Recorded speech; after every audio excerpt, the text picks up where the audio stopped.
everybody. I'm Larry Ridley, and this is the NFL on EA Sports. Two teams will need their quarterbacks to step up and lead their offenses on the gridiron today. It's the Raiders going up against the Cowboys. With that, we'll send you out to Arlington, Texas. Here's Brandon Guyton and Charles Davis. Thank you, Larry. EA Sports coverage of the NFL brings us to the Lone Star State and Mammoth AT&T Stadium in Arlington, Texas. Coming up, we've got a good matchup on tap between the Oakland Raiders and the Dallas Cowboys.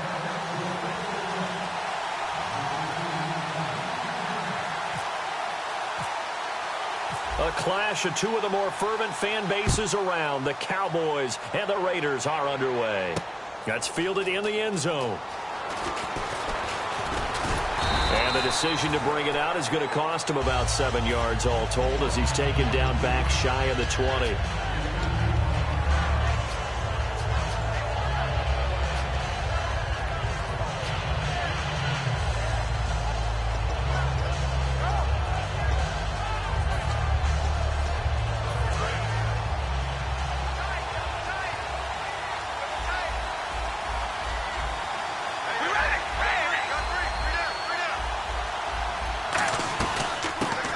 first carry for Latavius Murray. Room here to run. And he's going to be out of bounds right at the 40. A good pickup there at 22. So much of this game is still mental, still psychological. Yeah, we just saw a big-time run right there, but you have to believe he was dreaming about this last night in his hotel room before this one, thinking, hey, first time I touch it, let's go for some big yardage and set a tone. That's exactly what he got done.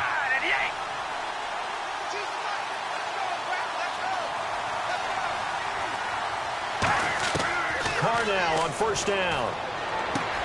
And there is Amari Cooper, his first catch. And he's taken down, but not before he gets this into enemy territory across the 40. So Amari Cooper out of Northwestern High School in Miami making a nice play there. And it's so funny that when I was going through the draft process when he came out of Alabama and was inquiring about him and his skills, they say it all began back in Miami. He really became a pro receiver at a young age because of his attention to detail and precision. But don't forget his athletic ability. That's what made that catch there. And he did spend 1 year with Teddy Bridgewater as his quarterback there, so that helped back in high school. As we get a glance at these starters, Michael Crabtree is the man we highlighted, wide receiver. Phenomenal hands, so strong. When the ball gets to him, it just dies right there, and then he's able to do things with it after he catches it.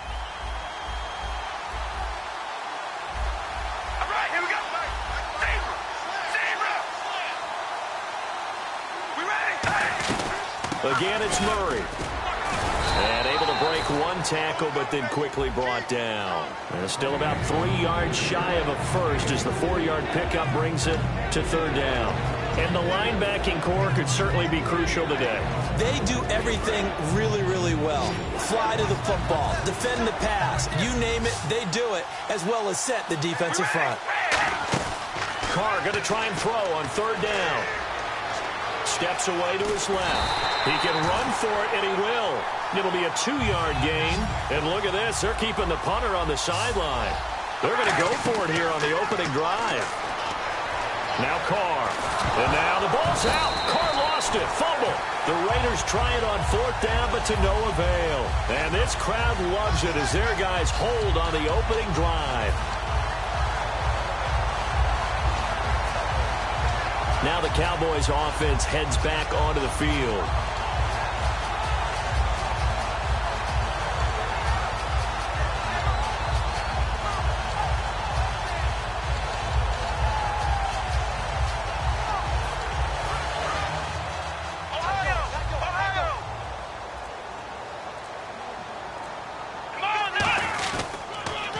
Now the first carry for Ezekiel Elliott. And he'll get this up only to about the 33. Give him 3 on first down. It'll set up a 2nd and 7. And out of the backfield for this offense, it's Darren McFadden. He's a long, angular runner, but when he gets to the 2nd and 3rd level, look out. His speed takes over.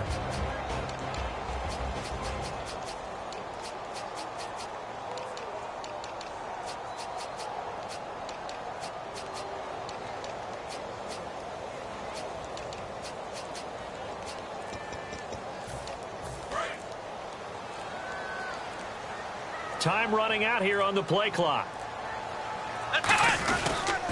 They go to Elliott again. And some space here. Slips past him. Where'd he go? And he'll be out of bounds just shy of the 40. A really nice gain of 25 yards. A tough run by Ezekiel Elliott, the 4th overall pick in the 2016 draft. If you watch tape of him in college, you saw plenty of those runs because I know the highlights showed him in the open field breaking away from people, but that's how he wore down defenses, those exact type of runs.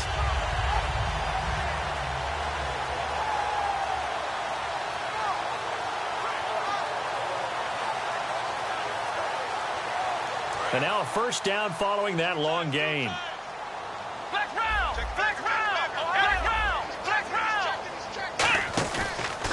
The inaugural carry for Darren McFadden. And he gets it inside the 35 and just shy of the 30. They pick up 12 on the play there, and they move the chains. And that run was what a lot of people called an explosive run. Gave them good yardage, solid yardage. They feel good about the whole thing, and they did it behind a 2 tight end set. It's always interesting to watch what offenses want to do with the 2 tight ends. Sometimes they line them up together for a power set. Sometimes they put one on each side of the line of scrimmage to balance things out. No matter what, though, when you see 2 tight ends on the field, your first thought is to think run. In this case, the offense was able to run successfully. And here's a look at the defensive unit that hopes to halt this offense today. The play clock's running down. On second down, Elliott. And he will lose yardage here to the 31-yard line. He'll wind up losing a yard on the play, and that's going to make it 3rd down and 10. Brad, wasn't that long ago that the guy playing that spot was an outside linebacker type of a guy. Now, as a defensive end, how about the speed that he used to get into the backfield and make the play? He completes it to Bryant.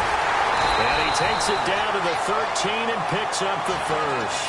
He goes for 18 there as the drive will continue.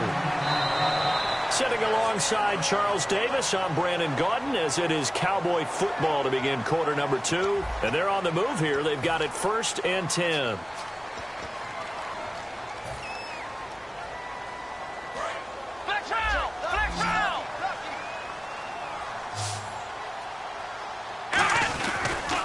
They'll try the sweep with Elliott. And he is swallowed up right at the line of scrimmage. No gain on the play. It'll be 2nd down. So nothing there, but maybe you blame that on the blocking. Yeah, at some point, you've got to win at the point of attack. And on that play, that was all the defense. They made it happen. Offense walks to the line for play number 7 of the drive. Play clock winding down. Again, it's Elliott. And nowhere for him to go again. He'll get back to the line of scrimmage. That's it. No gain that time, and it leaves him with 3rd and 11 coming up. So nothing there. I don't know that that's all in the back, though. You got to look at blocking there, don't you? I would agree with that totally. At some point, they have to win at the point of attack. Instead, it was the defense getting it done again and holding them to no gain. Looking for someone. And this is caught for a Cowboy touchdown. Jason Witten from 13 yards out. And the Cowboys are in for 6. What a great weapon. So often, such a big mismatch. And there's no route he can't run. You name it, he's going to do it. And he's a matchup nightmare for the defense. No matter who they put on him, he's going to win the battle. Bailey now to kick it away after the touchdown. This is fielded at the goal line. And he's up past the 20 to the 22-yard line. And now Oakland ready to take the field. And on the last drive, they were in field goal range. They just opted not to kick it, didn't get it. How does that change the mentality this go-around? I don't think it changes much for the head coach because this is what he preaches all the time. Attack at all times in any spot on the field, and he likes touchdowns, not field goals. Now, your field goal kicker, you got to make sure you nurse him through and say, okay, don't worry about it. When we need you, you've got to be ready to go. And the team, of course, loves to see points on the board. So let's see if it changes a little bit if they're in the same spot again. Yeah, we'll see what the decision is here if they get to that spot.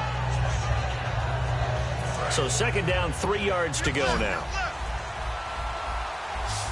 Possible run anticipation here as the D-line sandwiches together. Carr to throw on 2nd down. Wide open, Amari Cooper. There he goes, Amari Cooper. And all the way in. Touchdown, Oakland. Amari Cooper, 70 yards. And the Raiders, they're within an extra point of tying this thing up. As a fan, is there anything prettier than a well-executed post route? No, it's a thing of beauty, especially when it's done like that for a touchdown. The throw, the catch, and how about the run after to get it to the end zone?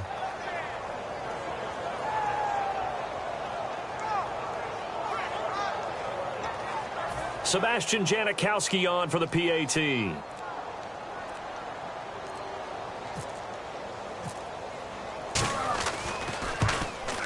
It's good, and we're all tied at 7 apiece.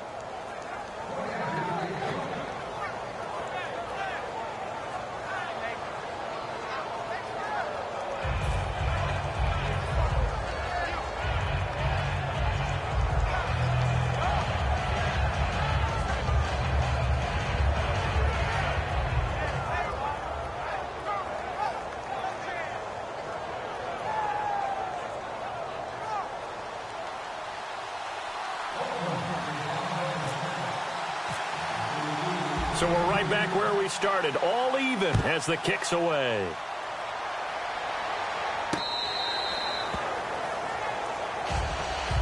And now Dallas gets set to take the field. That last drive, it was a good mix. Run, pass, defense on their toes. And what really helps out in a big way is when you're doing the run-pass mix and everything's working, that means that they're guessing wrong every time on defense. They think you're going to pass when you run and vice versa. I would continue that, and when they finally draw a beat on you, maybe you mix it up a little bit with play action and throw the ball. And will they maintain that balance? Time to find out. 2 yards on the carry there. It'll be second down. Tough day, tough sledding right there, and it's been that way the entire game. Not a whole lot of room to ramble for him. Yeah, you're right. It's been that way all afternoon. Didn't get a whole lot better there. Surveying the field. And down he goes. Brought down a Raider sack. The man whose father was a Cowboy, Mario Edwards Jr. He's the one that got to him. He takes him down for a loss of 9. Third and long for Prescott. He's got time. And he couldn't hang on to it through the contact. Incomplete. And he's certainly not a guy that drops that football very often. Indeed, because that's a bit of a surprise. I know he's in the middle of some traffic and people, bodies all around him, but he usually has the focus to haul that one in. This is fielded at the 27. A good return there. Call it 13 yards. And the Raiders will take possession. And now Oakland ready to take the field. And they were able to punch it in the end zone last time. They'll be looking to do that again here for the defense. Obviously, they'll be looking to stop them from punching it back in the end zone. It always is punch-counter-punch, isn't it? And which team has the advantage? Well, let's just go back. Last time on offense, they rolled downfield, got into a good rhythm. You can see a little more bounce in and out of the huddle. You can see the sideline really get into the game. So defensively, you're thinking to yourself, how do we take that away from them? How do we get the advantage back? Let's see what they come up with. I think pressure is always the first way to go. You love pressure. I love it. We'll see if they dial it up this drive. Carr again here on 2nd and 10. Finding time. And his throw here is incomplete. Amari Cooper, his intended receiver, and it'll bring up 3rd down. There are a good number of coaches that any time they call an in route are really worried about the play because there's so much traffic ordinarily that the ball has to get through to get to the receiver. And on that play, it was batted down. Looks like the defense in press coverage here. So here we go now. An extra defensive back in there on 3rd and 10. Carr. And now the ball's out. Carr lost it. Fumble. On plays like this where the ball comes free, it's often unusual for the team that lost it to get it back because this is the quarterback. The ball gets away from him. Everyone else is trying to execute what they're supposed to do on offense. They're usually looking in the other direction, downfield, or moved away from him. In this case, though, a teammate is able to come up with the ball. And now Dallas gets set to take the field. And a tight game after punting last time. See if they can get something going on this drive. As they head to the field now, with the game this close, you got to feel there's a sense of urgency for them going on offense right now. But they have to do it without letting panic creep in and affect their play. 2nd down following the run. They come out here in the I. Back to the ground, but here's McFadden. And now they're inside the 10 as he's brought down at the 9. The 6 yards on the pickup, and it leaves him with a 1st and goal. And that's a nice pickup of a 1st down on that 2nd down run. And at that yardage gained, they can run that play on any down. They'll come out in the pistol. 1st and goal here from the 9. Elliott. And they'll get him down here at about the 5-yard line. A pickup of 4 on 1st down. It'll be 2nd and goal. So that run gets him about halfway home. Yeah, it's now 2nd and goal. The end zone beckons. It looms. They can do whatever they want. Full playbook. Run it again, or they can go play action and try to put it in that way. They'll try again with Elliott. And he'll get in. Touchdown, Cowboys. Ezekiel Elliott, a 5-yard touchdown run. And the Cowboys have taken the lead. And that touchdown touchdown gives them a touchdown lead before they attempt the extra point. What a great way to end the half. Yeah, great job to put themselves in front, and now see on the sideline, special teams defense scrambling, saying we want to preserve this for the final moments of this second quarter. Bailey now to kick it away after the touchdown. Fielded about a yard deep. And he'll bring it a few past the 20 to the 23-yard line. And now Oakland ready to take the field. And what do you think goes on here in this situation? If you got the football, you're trailing, you're back in your own territory with just a little time. Do you try something? You're thinking about jump-starting your team, right? You just mentioned it. They're down. They're trying to get back into the game. But you got to figure, if something goes wrong, you may have put yourself in a spot where you may not be able to come back in the second half. Managing. And all the way in. Touchdown, Oakland. Latavius Murray, 76 yards. And the Raiders, they're within an extra point of tying this thing up. And a little time left on the clock, so on the other side, they're thinking, gosh, we'd like to get that lead right back. Yeah, thanks for pointing that out. Here I am going ahead and tapping out the first half. Well, there's still time. They've got to make a decision about what they want to do on the kickoff, whether they want to let their return guy touch it.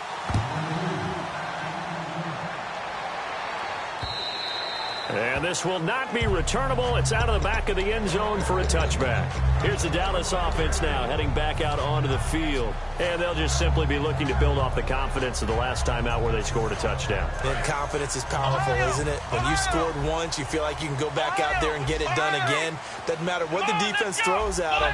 They feel like they're in a groove right now, and they want to get out there and show it. Yeah, hoping to stay in that groove here this go-around. He finds his target, Terrence Williams.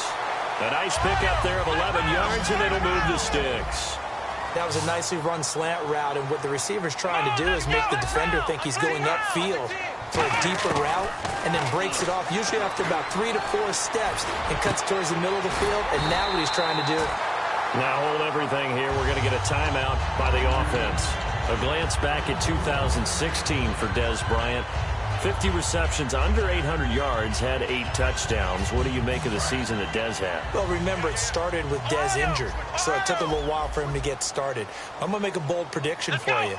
Would not shock me at all if he doubled his catch number next year and darn near doubled his receiving yardage total. Because if he's healthy all year long, they're going to want to take some pressure off of the run game themselves, and Dak Prescott in his second season should be that much more confident throwing it downfield.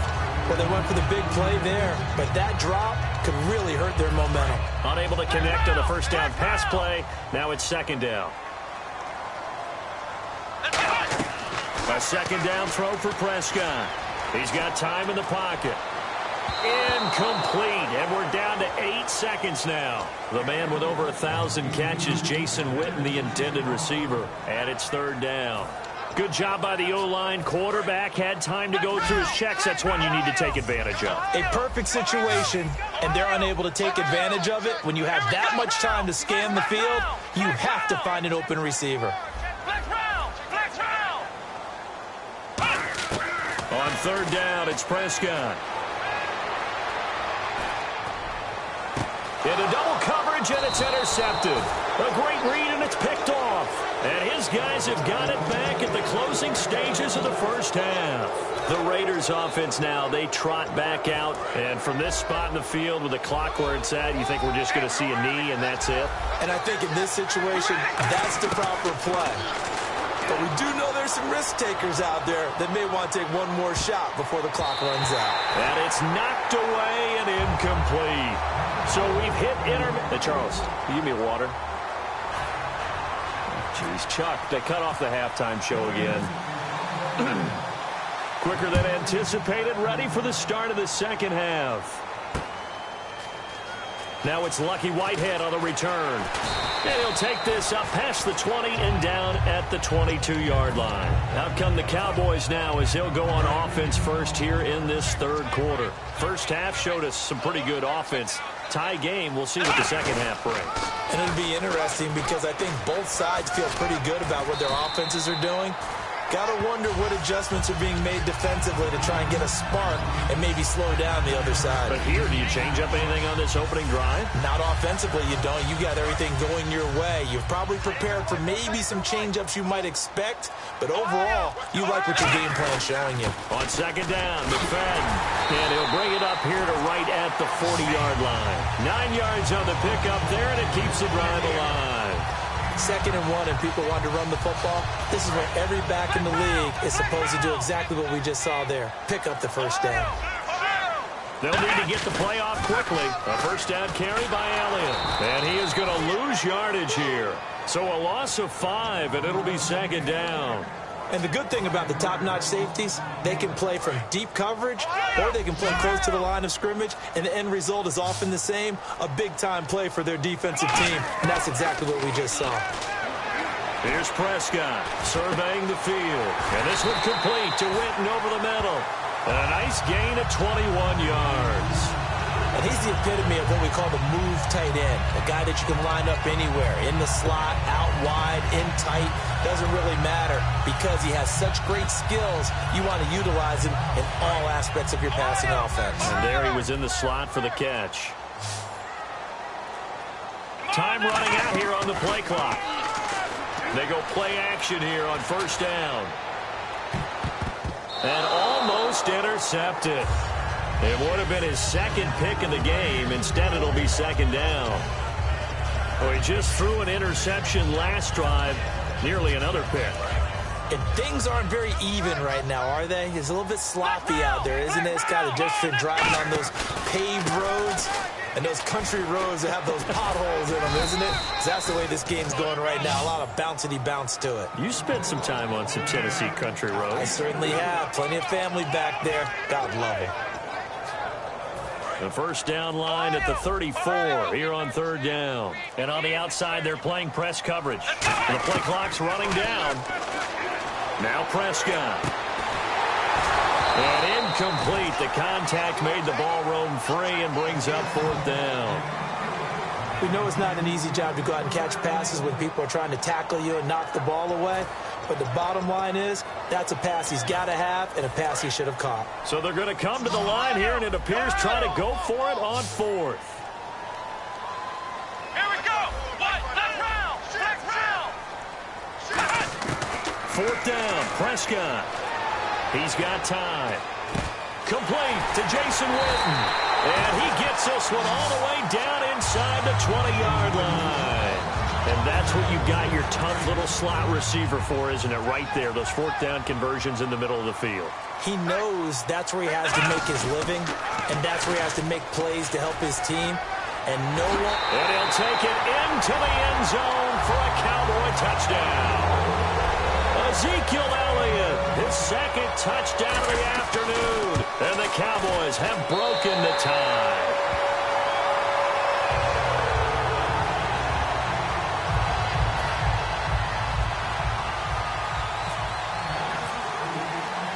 Bailey now to kick it away after the touchdown. This fielded a few yards into the end zone.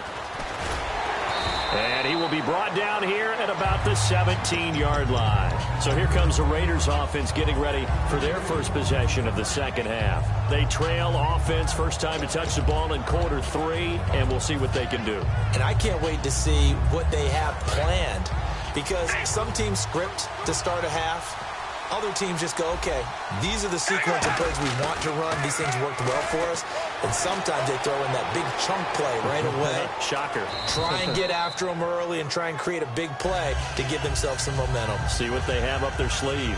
Partner, he was going through his progressions. Not there, not there. After about the 3rd one, he decided he better pull it down and run for it. And he slides down and avoids the hit for good measure.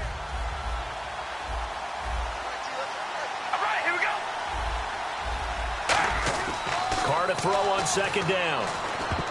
His throw incomplete. The big tight end, Clive Walford, the intended target. And it's 3rd and short. I wouldn't be shocked at all right now if there's a look of surprise on the big fella's face, because he had the route that he wanted, running the corner. And usually he's able to use his body and catch the football. But a really nice play by the defenders, able to knock it away.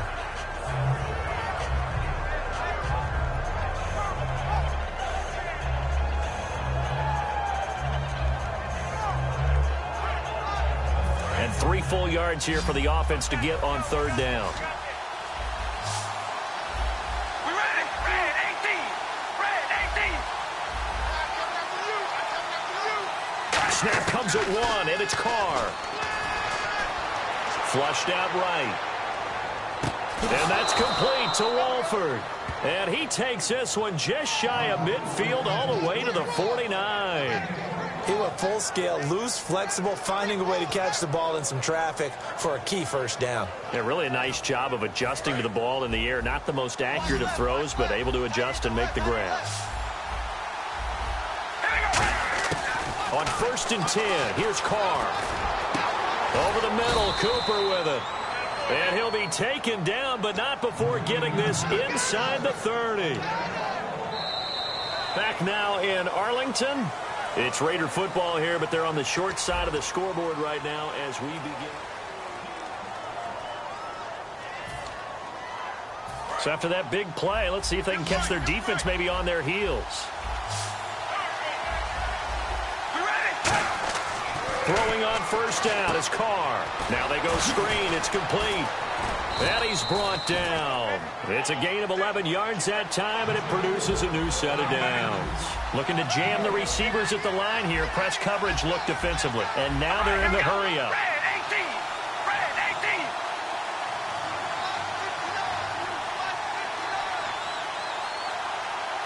Hey, watch the ball. Watch the ball.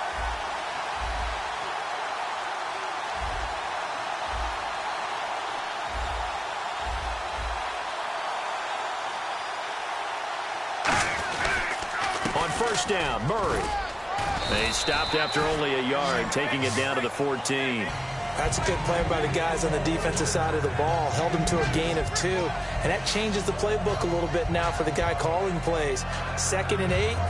Now he's got to probably think about going to the air instead of maybe staying with the ground game.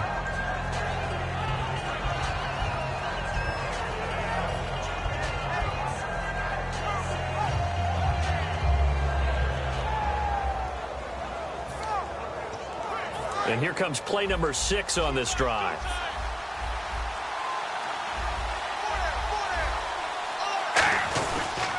That was 2nd down run for Murray. And they're going to lose some on this play. Being knocked back to the 18. They'll wind up losing 3. And now it's 3rd down. And they're going to speed things up here. Throwing his Carr on 3rd down. Connects it to Roberts, right side.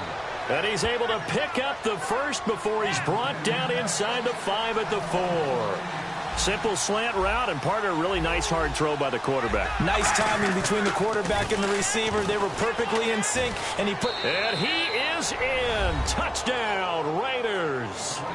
Latavius Murray with his 2nd touchdown of the afternoon. And the Raiders, they're within an extra point of tying this thing out. And he missed it. No good. And they'll remain down by a point.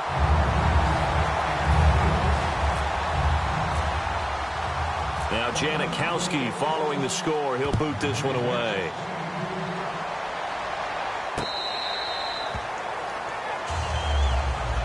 And now Dallas gets set to take the field. And that last drive was very, very balanced, pretty methodical.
You think they go that route again? I'm always of the school that until they stop me from doing something, I'm going to continue. And I think that that's exactly what they'll look to do. But the beauty is the balance that they've created sets up opportunities for big plays. Looks like a run, turn it into a play action, and throw one deep.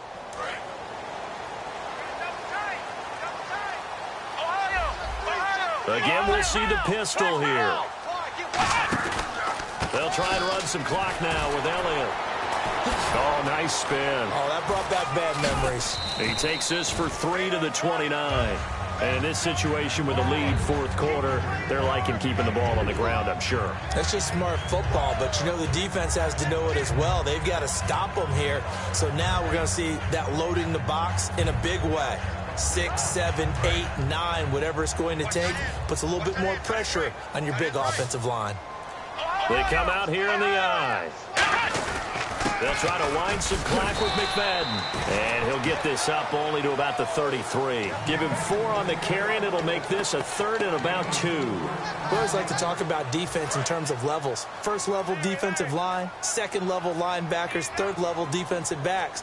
On that run, that was what we call a first level run, and it was stopped by a second level player. Firing quickly here, and that's complete. Give him 2 yards on that play, and that's going to make it 4th down. They didn't get the first down, but I have to say I do like the call. I like what they were trying to do. Try and hit your receiver on the run and see if he can pick it up. Keep it on his feet, get a little rack yardage. Yeah, but a nice job defensively to get to him and keep him short of the first.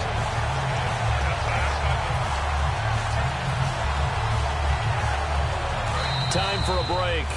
We'll come back, see what transpires after this.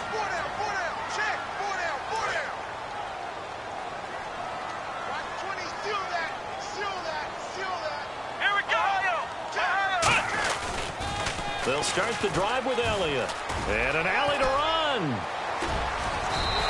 He got 18 yards out of that one, and it gets him a new set of downs. Really good, skillful, tough running throughout this contest. Picked up first down after first down. He's got to have a nickname, doesn't he? How about the human first down machine? I think that fits. They keep on the ground with Elliott. And he's going to fight his way forward here for a modest gain. It's a pickup of 4, and it'll bring up second down. Not a run that you're going to write home about, but still a good first down run. That's what an offense calls staying on schedule.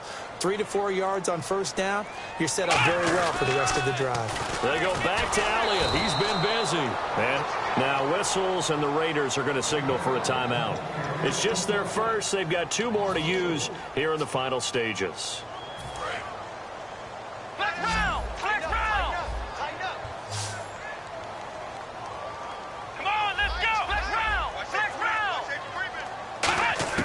Now Prescott. He completes it to Bryant. So he fought off the tackle, and that effort gives him the first before he's brought down. They give him 13 yards there on the play and a fresh set of downs. And this defense, they needed that one more stop to have any chance, but that completion, that's likely going to seal their fate. And you could hear it in your voice, that one more stop. I feel their pain. Oh, it was so important. They just didn't get it done. Wow, what a way to finish this one off. And he takes it in for the score on the game's final play, so it doesn't affect the outcome, but a little whipped cream on top to their ending. Or as our friends in Bayou Country would say, that's a little lagniappe, a little extra on top. So it is up and good, and what was a 1-point game to the very end actually winds up an 8-point victory. So we had action to the very end of this one, the score on the final play that they didn't need to have. They didn't just run out the clock, though. They added to their final total. Played it all the way to the end, and you know some coaches preach that and tell their teams that's what I want all the time, and they feel like if they don't do it themselves, they're not living up to the message that they're sending out.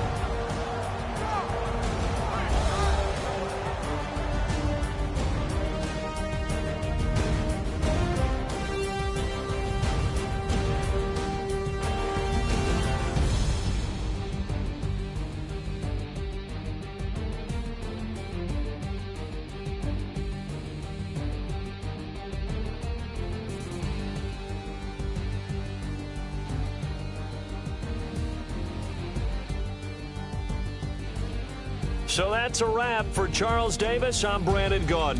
And this has been a presentation of the NFL on EA Sports. For more, check us out at easports.com.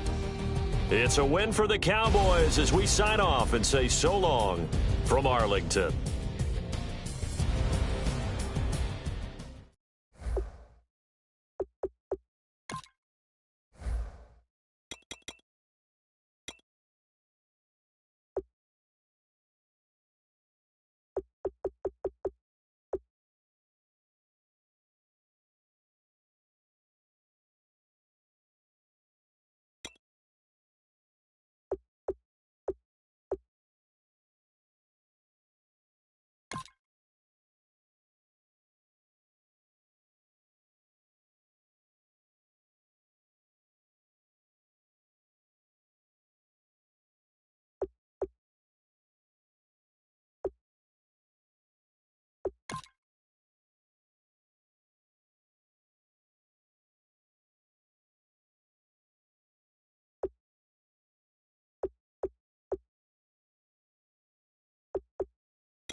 everybody. I'm Larry Ridley, and this is the NFL on EA Sports.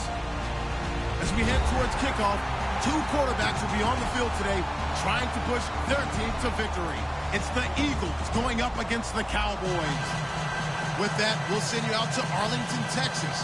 Here's Brandon Guyton and Charles Davis. Larry, we find ourselves right in the center of the Dallas-Fort Worth Metroplex in Arlington and AT&T Stadium. Today, rivals square off in the NFC East, and we've got a great matchup between the Philadelphia Eagles and the Dallas Cowboys.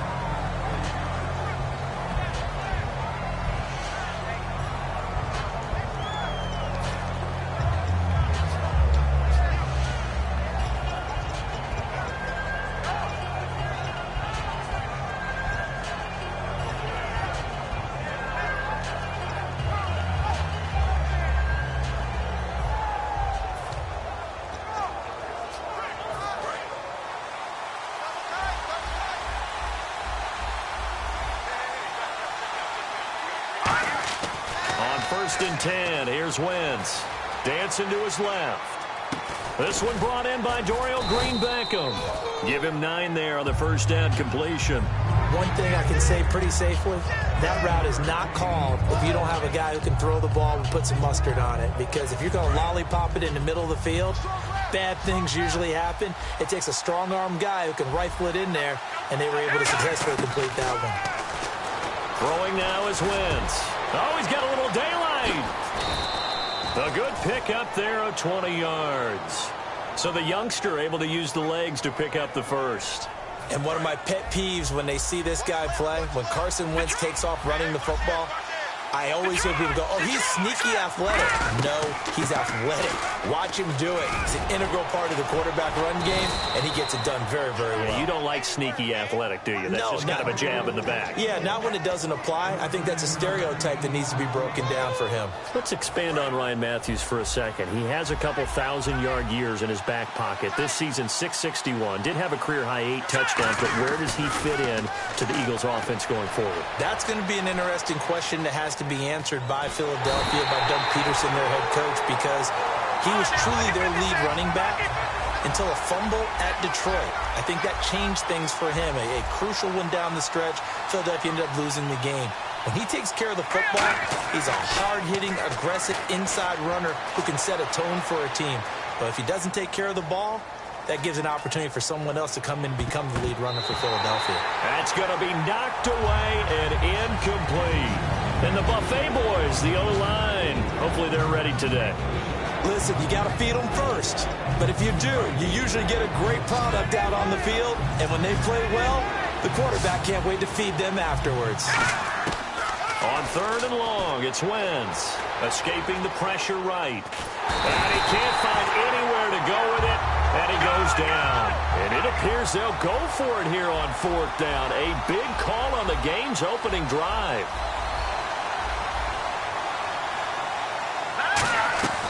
Wentz to throw for it on 4th.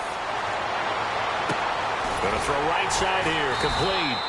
And they're able to get this one down to the 25. Give him 23 yards on the pickup. And they're able to move the chains as they convert on 4th and long. Wentz now on 1st down. He couldn't quite hold it. Got hit. Ball pops out, incomplete. And a look at the defense for the Cowboys. Sean Lee is a linebacker with an exciting mix of tackling ability and coverage skills. 2nd down here after the incomplete pass.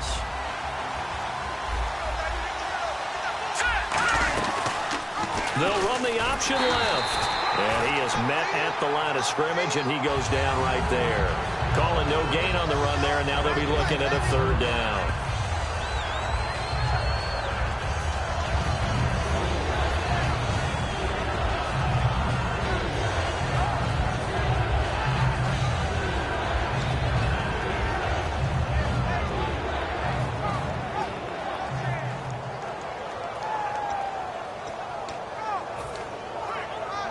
This now play number 9 on the opening drive, but it's 3rd and long.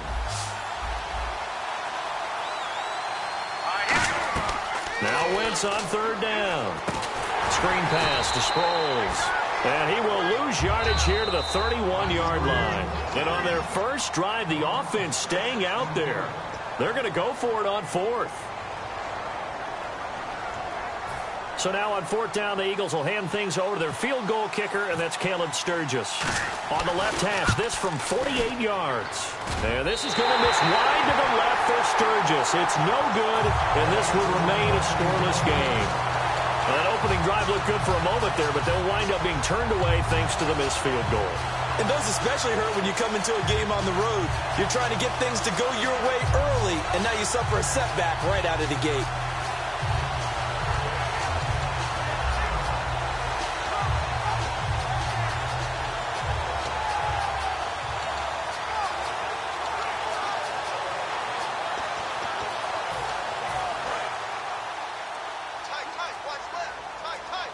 Play clock winding down. And now with the play clock winding down, Jason Garrett opts to take a timeout. They'll have 2 remaining as we step aside here in this first quarter.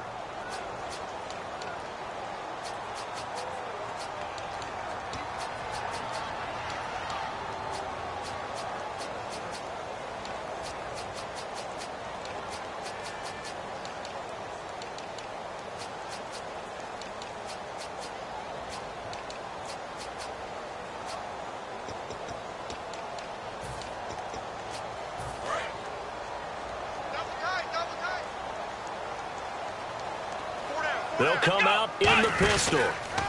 Here's the first carry for Ezekiel Elliott. And he went nowhere. Well, he went backwards, back to the 33. It's a loss of 5 there, bringing up second. Brandon, that play ended so fast, it's almost as if the quarterback handed it to the runner, and the tackler was there right away for a loss of yardage. Here we go.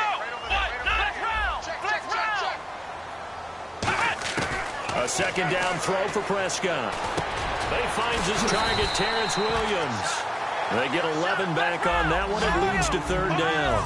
Quick pass play there on the slant, Charles. Works out well for the offense. The offense loves it. The defender hates it. Hard to get through the body of the receiver to get to the football trying to cover a slant. Quick hitter here. It's complete. He gets 7 out of it, and he also gets a first. And fits the exact right word. Over the middle, there's almost always traffic, so anytime you're a receiver in that area, you're not just focused on catching the football.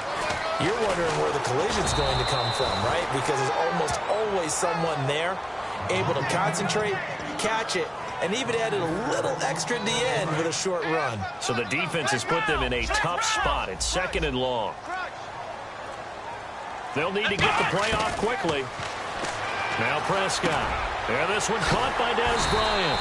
And he's brought down. Sitting alongside Charles Davis, I'm Brandon Gaudin, as it is Cowboy football to begin quarter number 2. And they've got it here with a first down.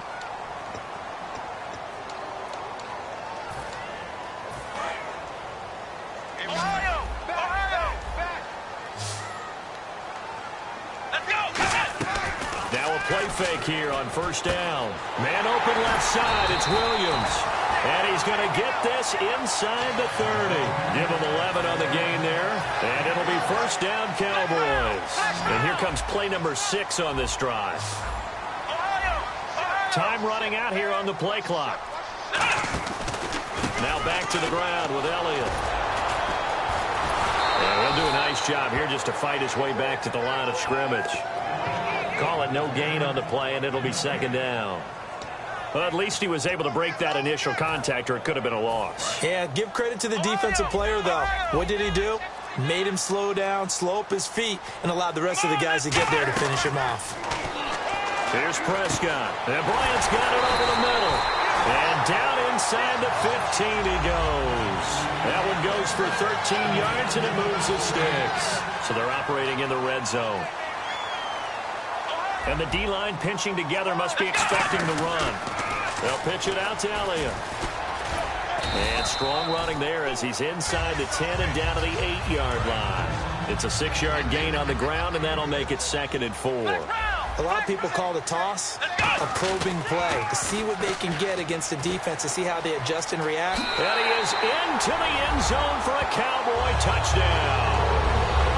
Ezekiel Elliott taking it in from 7 yards away. And the Cowboys are in for 6. And there you go. Nothing really too complex. Block, keep your assignments, let them run it in. They did it. Fundamental football. Good blocking, Beats good tackling on that play. End result, touchdown. Bailey now to kick it away after the touchdown. Fielded about a yard deep.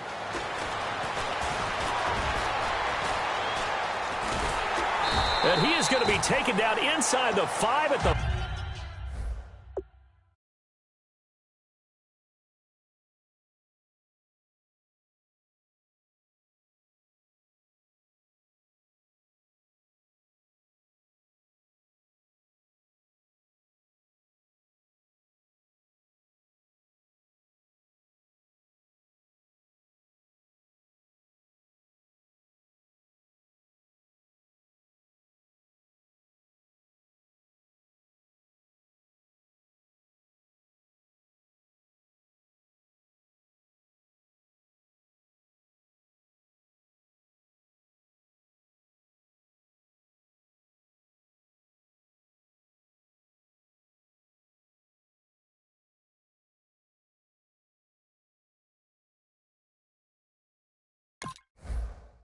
Four-yard line. Philadelphia getting set to take the field. And they had compiled a pretty long drive last time. Unfortunately, though, it ended with no points after the missed field goal.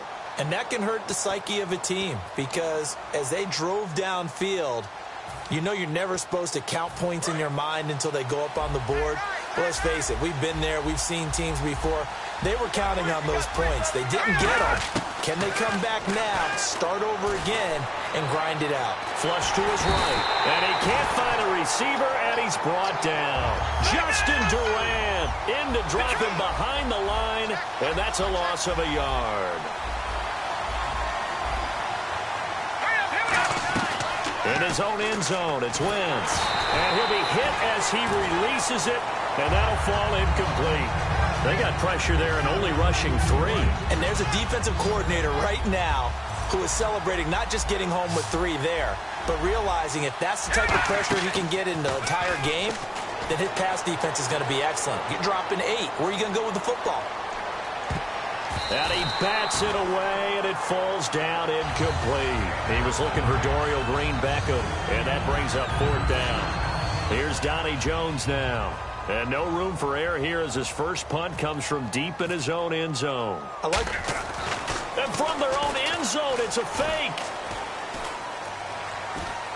And this is incomplete. A huge gamble, and it does not pay off. And now Dallas gets set to take the field. And that last drive, a long drive, but not just that. They had a great air attack going. Did they stick with that? I would think that they would, because if they were confident enough to do it on the last drive, starting backed up in their own territory. And he will take it in for a Cowboy score. Ezekiel Elliott with his second touchdown here in this first half. And the Cowboys will add on to their lead. And it's good to make it 14-0.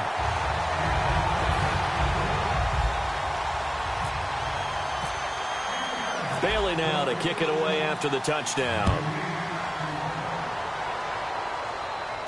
This fielded at the 2.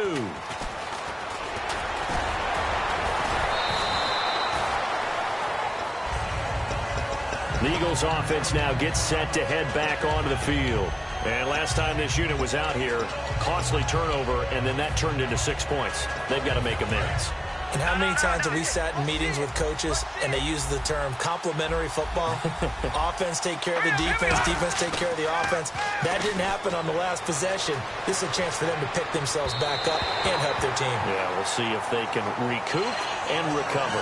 Let's look ahead for a quick minute. We don't have the schedules yet for next year, but what we do have are the 5 international games that will be played, 4 in London and then 1 again in Mexico, Jacksonville, Baltimore, Miami, New Orleans, Cleveland, Minnesota, Rams in Arizona, those in London, and then Mexico's going to get a great game.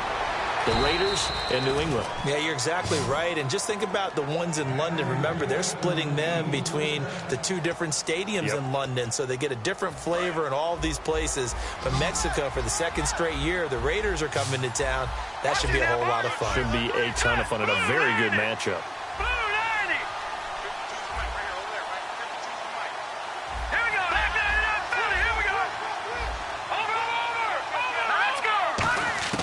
Wentz now on first down. This complete left side to Aguilar.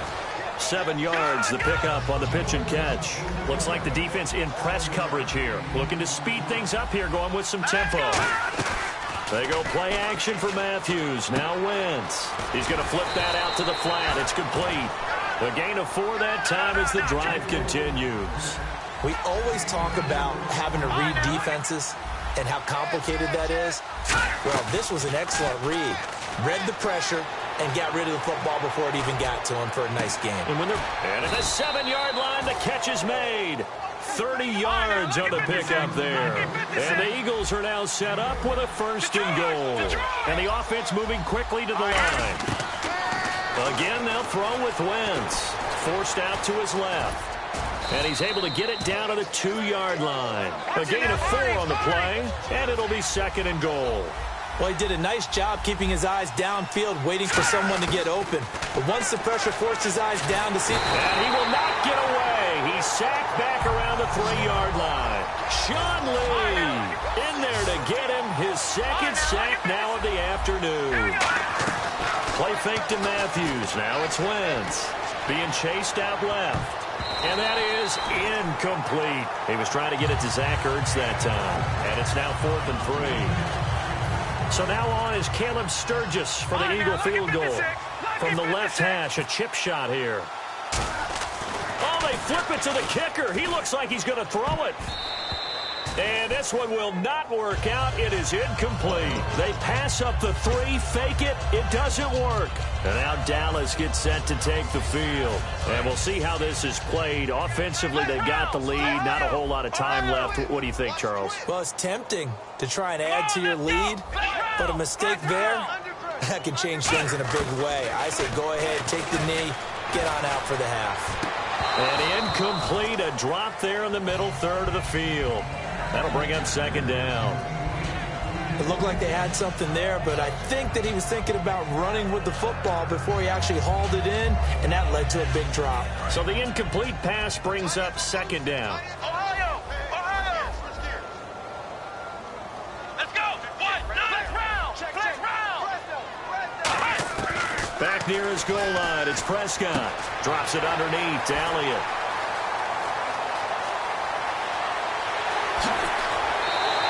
A big play there just before halftime. And even 60 yards.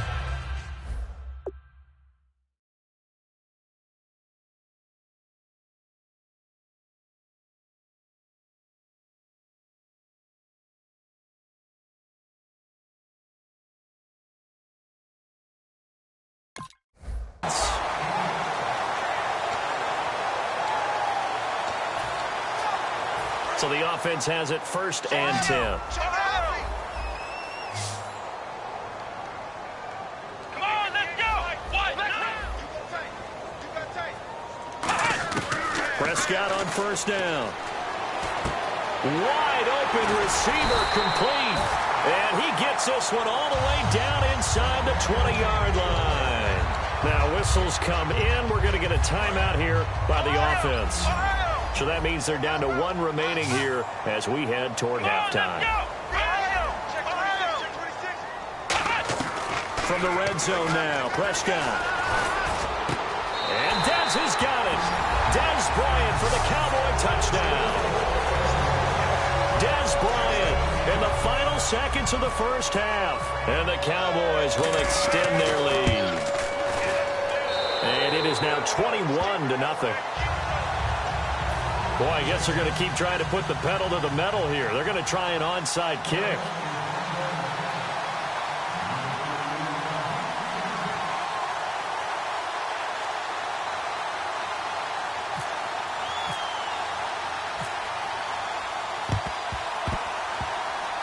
And the Eagles hands team able to cover it up. A second quarter onside kick there that failed. Is that something that maybe they had dialed up before this game started? It feels like it, doesn't it? That they thought they had the right situation, you know, and the right approach in going after it. Also, it may signal that they feel like they have the superior team, that they can try these sorts of things, and it won't come back and hurt them later. Wentz now on first down. And that will be incomplete. 4 ticks left here on the clock. It's always tough for the guys throwing the football when they think they've got a completion and the ball's almost there, and then someone sneaks a hand or two in and bats it away. A final shot before half for Wentz. Going for the deep ball. That's caught inside the 20. And he gets this one all the way down inside the 20-yard line. So 2 quarters down, 2 remain. Charles and I return after the break.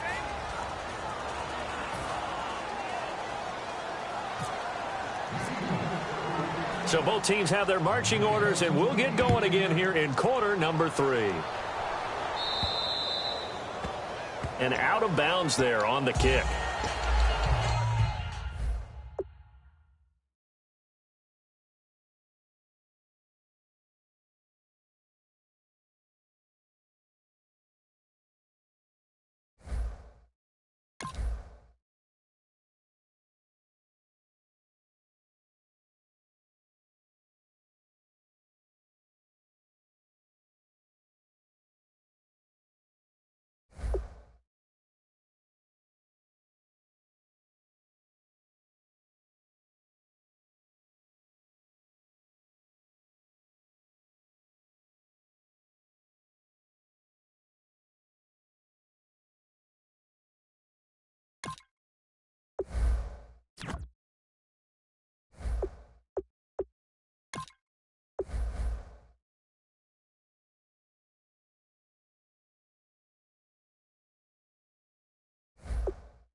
everybody. I'm Larry Ridley.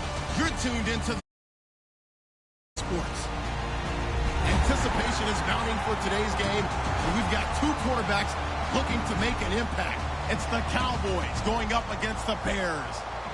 So let's send you up to Chicago, where we'll say hello to Brandon Guyton and Charles Davis. Thank you very much, Larry. We are here on a beautiful afternoon for football. Today, we've got a good NFC matchup on tap between the Dallas Cowboys and the Chicago Bears. Short boot taken at the 21. And they're going to wind up with pretty good starting field position as they get it up past the 35.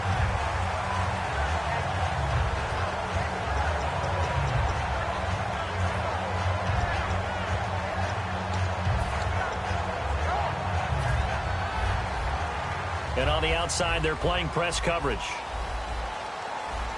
Here we go. They'll run for the first time with Jeremy Langford. Jeremy Langford. 20, 10, 5, touchdown, Chicago. Jeremy Langford, 64 yards. And the Bears have taken the early lead. The first play from scrimmage? Some of these people haven't even taken their seat. That's what is commonly known as a fast start. That's what my horse racing friends would say. They caught a flyer out of the gate, and guess what? They're in the lead now. And he's got it to make it 7-0 in favor of the Bears.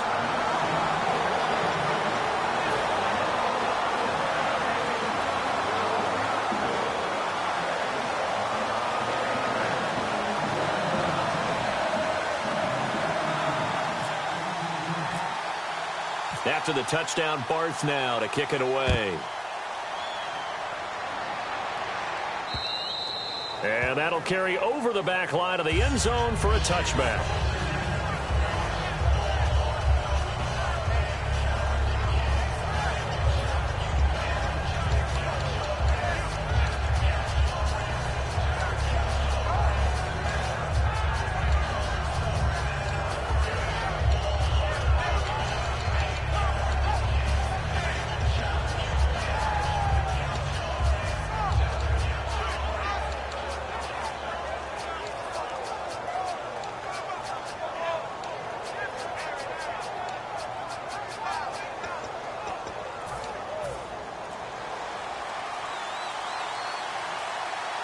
The play clock's running down. They come out here in the eye. They start on the ground with Elliott. And able to use the stiff arm to gain leverage initially, but not much room thereafter. 2 yards on the pickup there. It'll be 2nd and 8. And this O-line, it is the lifeblood of the offense. They establish the tone. Mean, nasty, physical. They can't wait to get after people. That allows the rest of the offense to feel confident.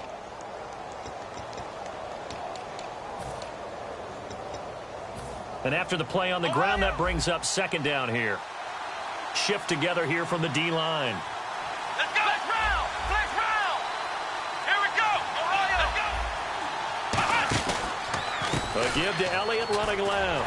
And he is going to lose yardage here. He lost 4 there, and it's 3rd down. And the offense there, the O-line, everybody really on offense, they were just manhandled at the point of attack. Yeah, you could pretty much call them all out, couldn't you? Almost by name, right?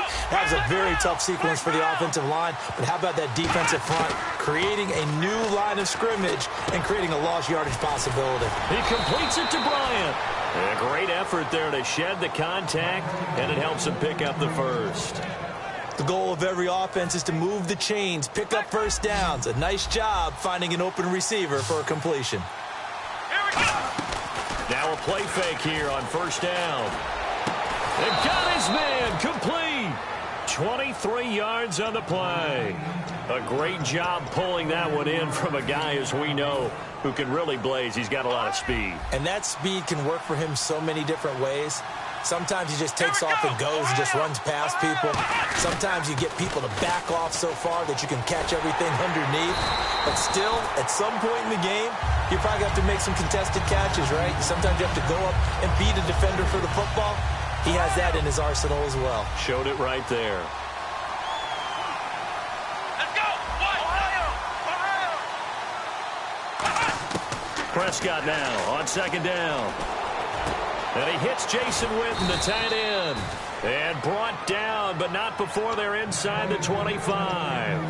And there's another completion to the tight end. And let's face it, it is hard to overthrow a 6'6" target. It is indeed. Quarterbacks like their speed guys. They like that huge 6'6" target that they've got in him. They really do, and it reminds me of what one great tight end told me once. He told his quarterback, just make sure you throw it up there. You know, kind of like put up in the top shelf where the kids can't get it. Yeah, give him 4 yards there. It'll be 2nd and 6. Defensively, the starters for Chicago, and they feel like they've got a big-time disruptor in Leonard Floyd from Georgia. And when the draft process began, There was a mixed bag of opinions about Leonard Floyd, but as time went on and he tested and people saw him work out and they saw the sheer athleticism, people realized they'd better move fast to get him, and the Bears did, moving up in the first round to number 9 to pluck him. And when an offense is doing a nice job selling the play-action pass, a lot of responsibility shifts to the linebackers. They're the ones that have to determine run or pass and get to the proper places on the field. So now it's 1st and goal. Now it's the Florida Atlantic alum. This is Alfred Morris. It'll be a 3-yard pickup, and it brings up 2nd and goal. Well, it's been the air game that's taken them down on this drive before they finally turned around and handed it off on the last play. And now they're looking for the big boys to get him in the end zone. Couldn't do it there. It'll be interesting to see. Offensive lines had to pass block a lot on this drive. Will they be able to revert and fire out and create some space in the run game? And he will fight his way into the end zone for a Cowboy touchdown. Ezekiel Elliott, a 5-yard touchdown run. And the Cowboys are an extra point away from tying the football game.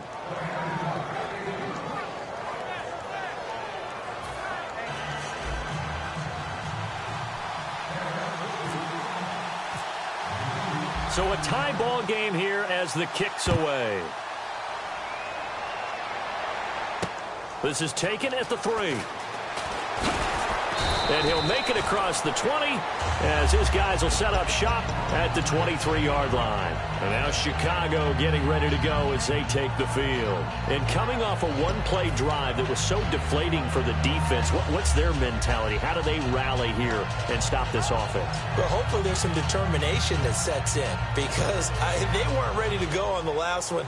Give all the credit to the offensive guys for getting it done, but to allow a run of that length, that's just not being prepared. So now, are they determined? Are they ready to read their keys and make the proper plays? And we'll see how determined they are. And it drops down incomplete. Thought he might have had it. Instead, 2nd down. And when all else fails as a defender, when you're not there in the coverage, your best friend is exactly what we saw there. A big play shot taken by the offense. Unfortunately, it ended in a big drop. Stepping up, he's going to keep it. And they're able to get this one across the 35. They give him 13 yards there on the play and a fresh set of downs.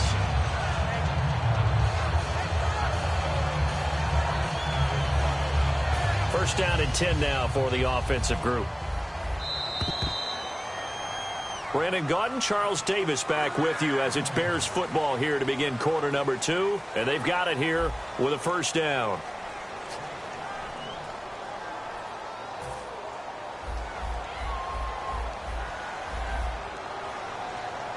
They come out here in the eye.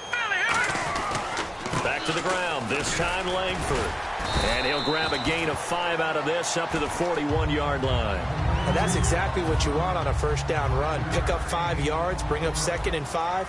The defensive line, though, they've got to figure out a way to out-leverage the guys up front because the offensive line is winning at the point of attack. And he'll fight forward maybe to the line of scrimmage, but that's all. No gain on the play that time, and they'll look to convert on what will be a 3rd and 4.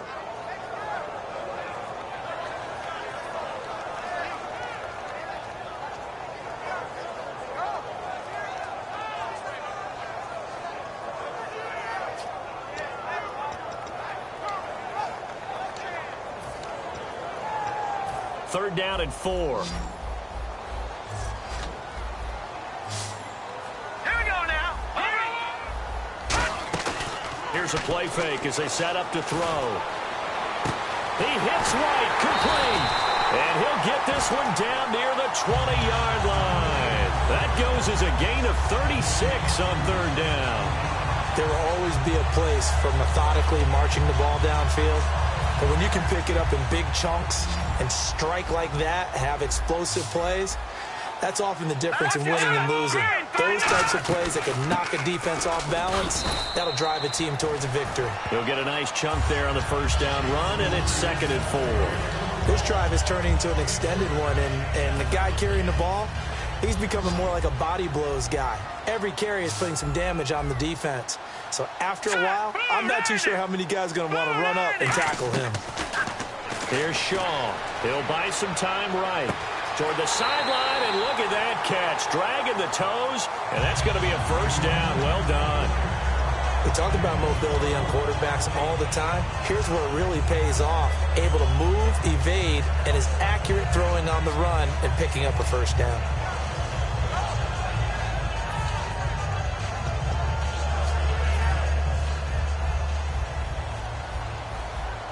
They come out with one back and 3 tight ends.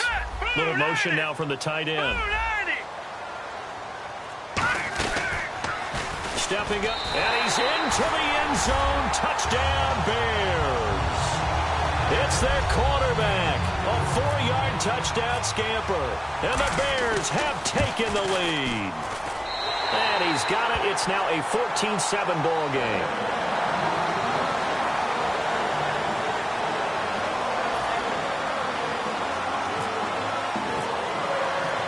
After the touchdown, Barth now to kick it away. Whitehead, the return. And he'll take it back to about the 19-yard line. The offense for the Cowboys now working their way back onto the field. And they're hoping to capture some of that magic they had last time out when they were able to put together a scoring drive. But they're still down here, Charles. Not the major concern, though, because of what you talked about. They scored the last time out. They feel good about themselves. They feel like their game plan is now in effect. They know how to attack and what plays they want to put together. But they've got to keep it moving in the right direction because, as you did note, they are down on the scoreboard. Well, they know how to protect the pass, but sometimes cornerbacks, they can also stop the run, can't they? Is that what we call a complete corner? Yeah, because we're so used to these guys just being defenders in the pass game. How about the guys who can come up and make the tackles? That's what we just... He's got a man complete. A big play here for Dallas. 44 yards. Now, that play will end up on the highlights, and you'll see it all over the place. But what you won't see, the offensive line that bought the extra time, that allowed for the big completion downfield, those guys made that play possible. Trying to turn the corner, but they string him out and stop him at the line of scrimmage. Just a yard on the first down carry, so it's 2nd and 9. 2 minutes to play here in the first half. We're back to Soldier Field following this short break. So 2nd and 9, the defense looking to put them in a bad spot here. Possible run anticipation here as the D-line sandwiches together. A 2nd down throw for Prescott. And Bryant's got it over the middle. And they're able to get this one past the 30 down to the 25. Give them 12 yards on that one. It earns them a fresh set of downs. Now the offense lining up 1st and 10.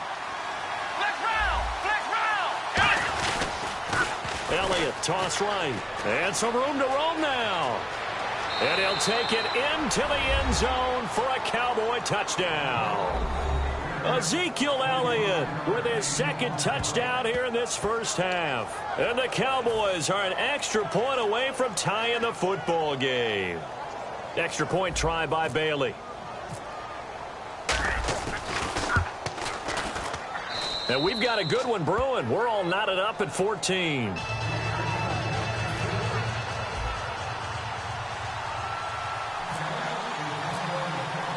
So we're right back where we started, all even as the kick's away. This will be fielded on the back line of the end zone.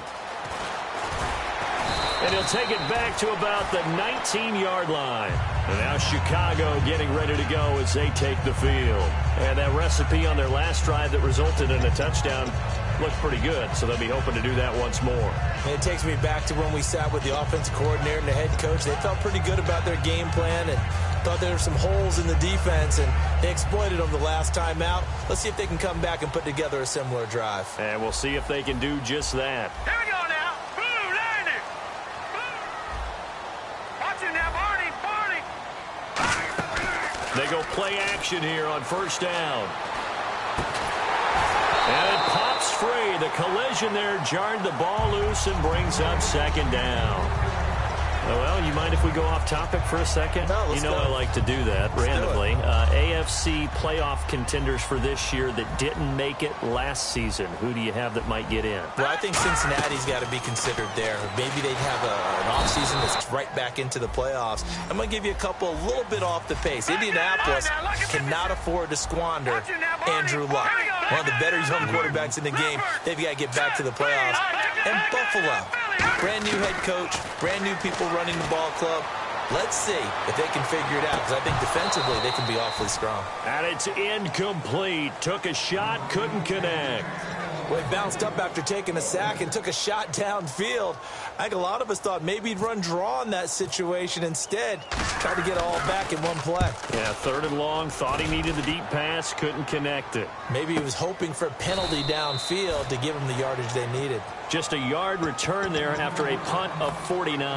And the Cowboys will take over the football with a 1st and 10.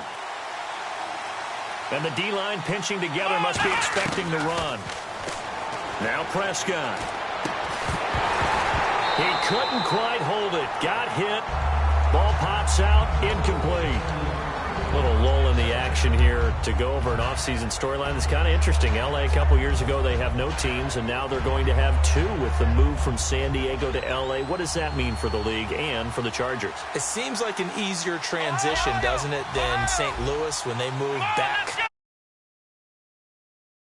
Shock, less, obviously geography, the whole deal.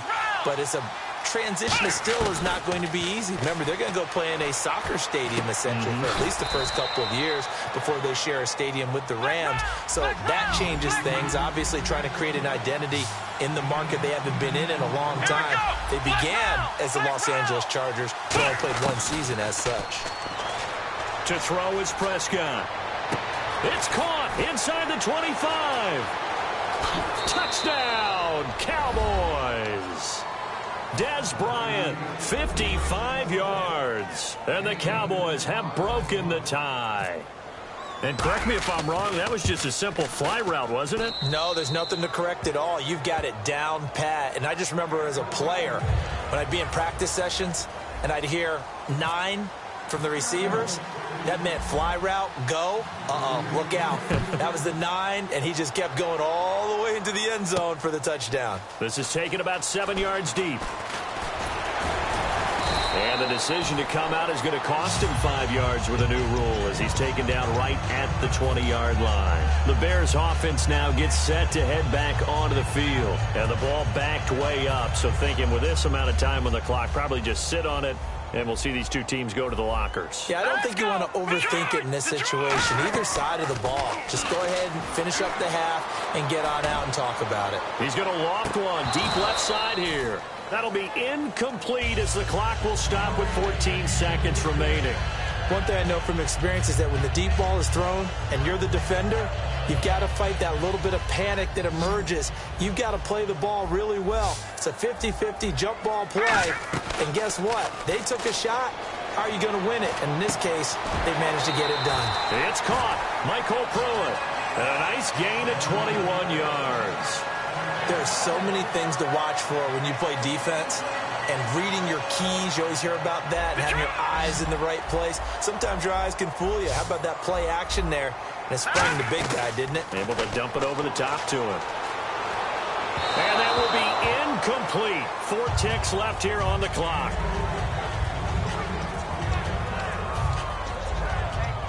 And you see the clock almost empty, so this is likely the last play in the second quarter. No, check. Here we go. They'll throw now on the final play.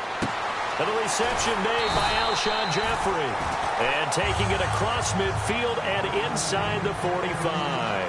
We have hit halftime. Still 2 more quarters to go. We'll take a timeout. We'll be back after this. You're watching the NFL, and it's on EA Sports. It's in the game. And they will not get a chance to return this one as it's through the end zone for a touchback. Out come the Cowboys now as they'll go on offense first here in this third quarter. They have the lead now. They'll be looking for some separation here as we begin the third quarter. I like the way you term that because now I think they go a little bit deeper into their playbook. They like what they did in the first half. That worked okay. But in order to get the separation that you just talked about, change things up a little bit. Change your tendencies, try and hit them a little bit more with some things they didn't see in the first half. We'll see if they do just that. Play clock winding down.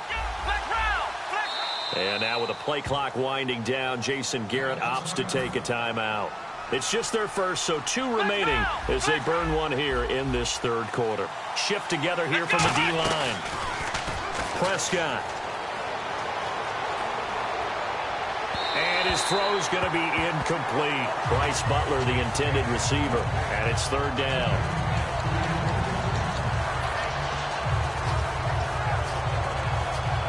So a second down incompletion now brings up third down.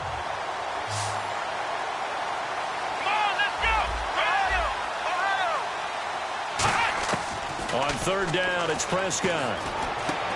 Got a man over the middle. It's Williams. They get 7 there, but it brings up fourth. So much about offense is what you call hidden yardage. You know, you throw the ball to someone, they catch it, and then they can make a big play. You know, they create a play, run after catch. They did a really nice job there of limiting that and keeping him from a first down. Yeah, stopped him in his tracks. A quick throw here, that's complete. And he will have first down yardage as he's brought down at the 41. I don't know if I agree with that. I guess they don't care if I agree with that. But, boy, you have to be surprised by that, right? I definitely was surprised that they decided to go for it in this situation. But they must have either felt like they either had a great play call on or they're trying to show extreme confidence. The loss of a...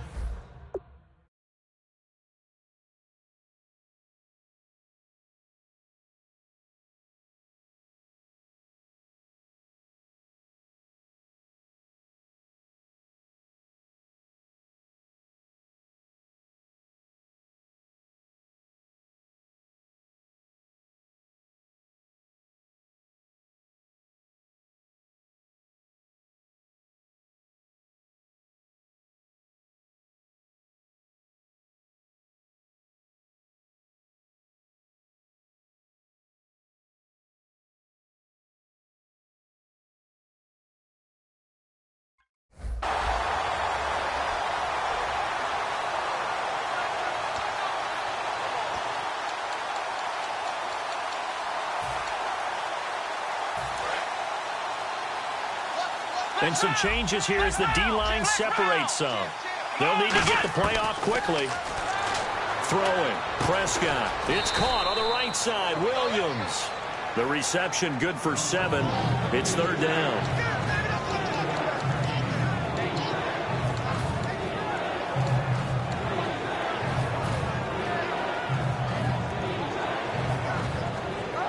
Third down now following the completed pass. And no press coverage here. They are backing off in the secondary. Prescott from the gun on third.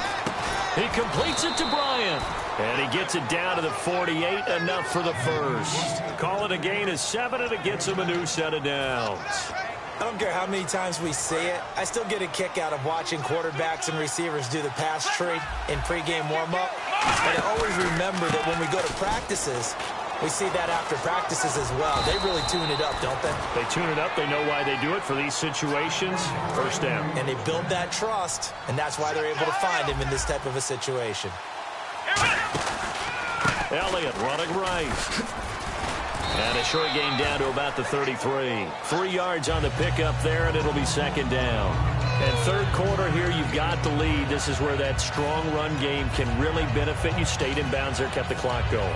I like all the points you just made there. And if you throw the football and it's incomplete, now you've stopped the clock and you've helped out the guys on the other side of the ball. So keep it in the hands of those runners, keep moving and keep grinding clock. And the hit jarred it loose. It's incomplete. And that drop will cause a little bit of angst for the play caller because you know they've worked all week game planning and flexing the tight end out and making him a matchup issue for the defense. They had what they wanted, and he drops the ball. Man, just couldn't hang on to the slant. Here's Prescott trying here for Bryant, and it's intercepted. Picked off by Bryce Callahan, and they will take over at the 29-yard line. Now we take a glance at the offense as they work their way back out for their first possession of the second half.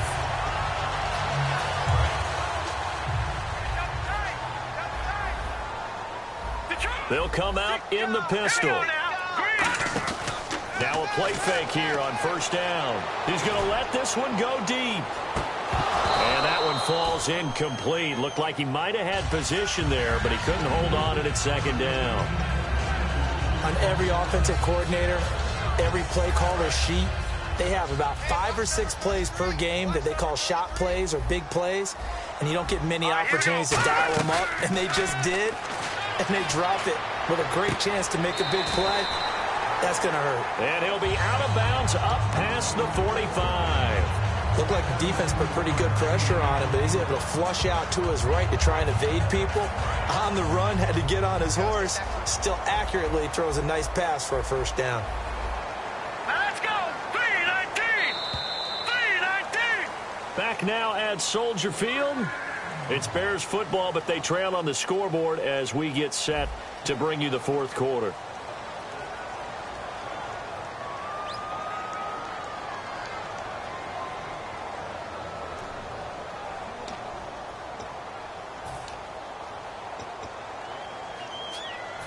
So here we go, 1st and 10 now.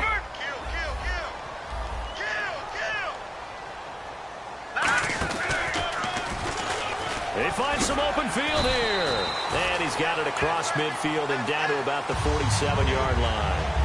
And that looked like some pretty easy yardage there right up the gut. And he's a guy that has some height to him. So when you don't have to drop a shoulder or create or get through contact or trash, makes it a lot easier to stay upright, see the field, and make a run as we just saw there. Hurry up, here we go.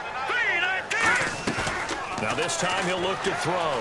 Rolling to his right. Oh, he's got a man wide open, complete. And a nice gain of 21 yards. As a general rule, offensive linemen like to know where their quarterback's going to be when he's setting up to throw the football. But sometimes they just have to get on the run, get on the move. He was able to do that on that play and picks up a first down with a nice throw. Here's Shaw. On the left side, a catch by White. And he'll get it down this time to the 17. A good pickup there. 8 yards on the first down completion. Of course, the catch was nice, but how about what happened after? Able to stay on his feet and gain all that additional yardage. So many of these slot guys, I think, have running back in their background. Offense in a good spot here, 2nd and 2. Here we go now. 3-19. Off the play fake, he'll look to throw. They'll roll him out right. Into a double team, and it's intercepted. Picked off by Brandon Carr. And a big turnover there as his guys will get the football back. The Cowboys offense heading back out and ready to go again. Looked like they had something going last drive. Then the interception happened. Will they recover? The memory they need to keep with them is that they did have something going. They were moving the ball on offense, had a nice sequence going. Don't worry about the other part. You can't get that back. Let's go back to what you were doing well before. I thought you were going to say they need to have no memory, but remember the good part, forget the bad. I like that even better. Here's Elliott. And he's brought down, getting this one up to about the 35. Give him 10 yards on that one, and that'll earn him a fresh set of downs. How many times do we say in this game that speed kills, and it does it in so many different ways? In this case, you got a back who's quick and shifty. Can make moves, make people miss, but also gets to and through a hole before it can close down. That's some of the benefits of that speed, not just outrunning people in the secondary. That led to a really nice game. The fourth quarter here, they've got the lead. They want to keep it on the ground. That's what they're doing. Smart football. Keep the clock grinding, keep it going. But you got to figure now, they're going to see more people stacked up at the line of scrimmage as they try and bleed it out. Now they'll run it on the toss. And he is going to lose yardage here. Call that a loss of 5 yards on the play. And that'll force upon him a 3rd and 14. Time is starting to run out, really becoming a factor. We'll see if the defense can get the stop they need to get the ball back to the offense. Time running out here on the play clock. Prescott. Out left side here to Bryant. And he's finally taken down, but not before getting across midfield and across the 45-yard line. Time for a break. We're back to see what happens after this.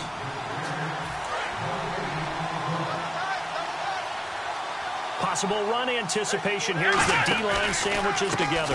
The give is to Elliott. Stays on his feet. And he's going to get this inside the 30. That one good for 16, and the drive will continue. Whenever we meet with coaches and they always talk about wanting to establish running the football, it's oftentimes with a good tight end who can control the line of scrimmage and the point of attack, and they're becoming harder to find because the colleges are giving us a whole lot of receiving tight ends. Now the Bears electing to call a timeout defensively. It's just their first. They've got 2 more to use here in the final stages. Offense walks to the line for play number 7 of the drive. They come up in an offset eye. Toss left to Elliott. Fighting through. He chucks him aside. Dumped him. That one goes for 13 yards, and it moves the sticks. Doesn't matter who the runner's going to be each week. Defenses get ready to gang tackle. They want multiple people to the ball. They want to make sure they take the proper angles to the runner, make sure there's no place for him to spin out and go what they call through the back door and get away from people. And they want plenty of guys there to hit him, try to knock the ball free, the whole deal. But on that play, the best laid plans did not work. Let's go. McFadden. And he'll be stopped just outside the 5 at the 6. Give him 3 yards, and now they're left needing a conversion here on 3rd and 6. Partner, we know today's NFL is really built around the guy throwing the football.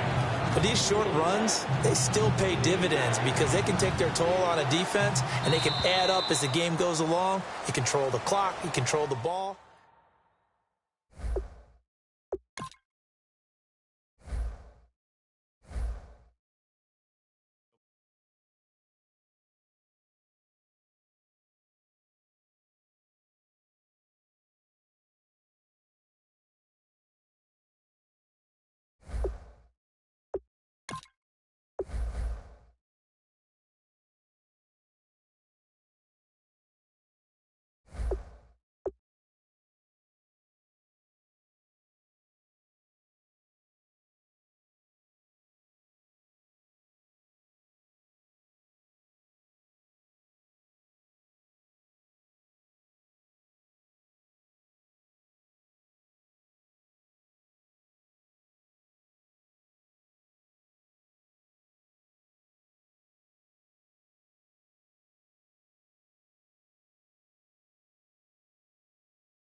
everybody.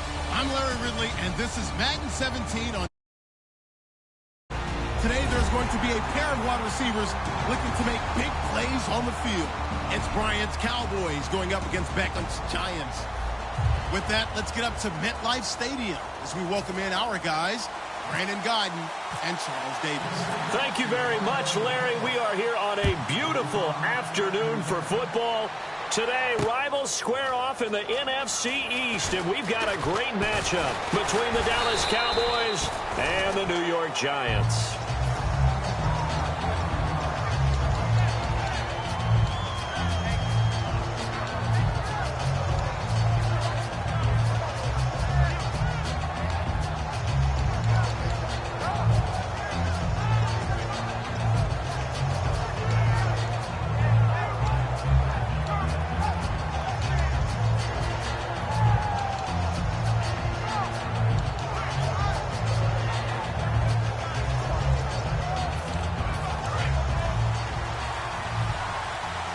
The play clock's running down, and the D-line pinching together must be expecting the run. Now flags will come in. I think this one's going to be on the defense for jumping.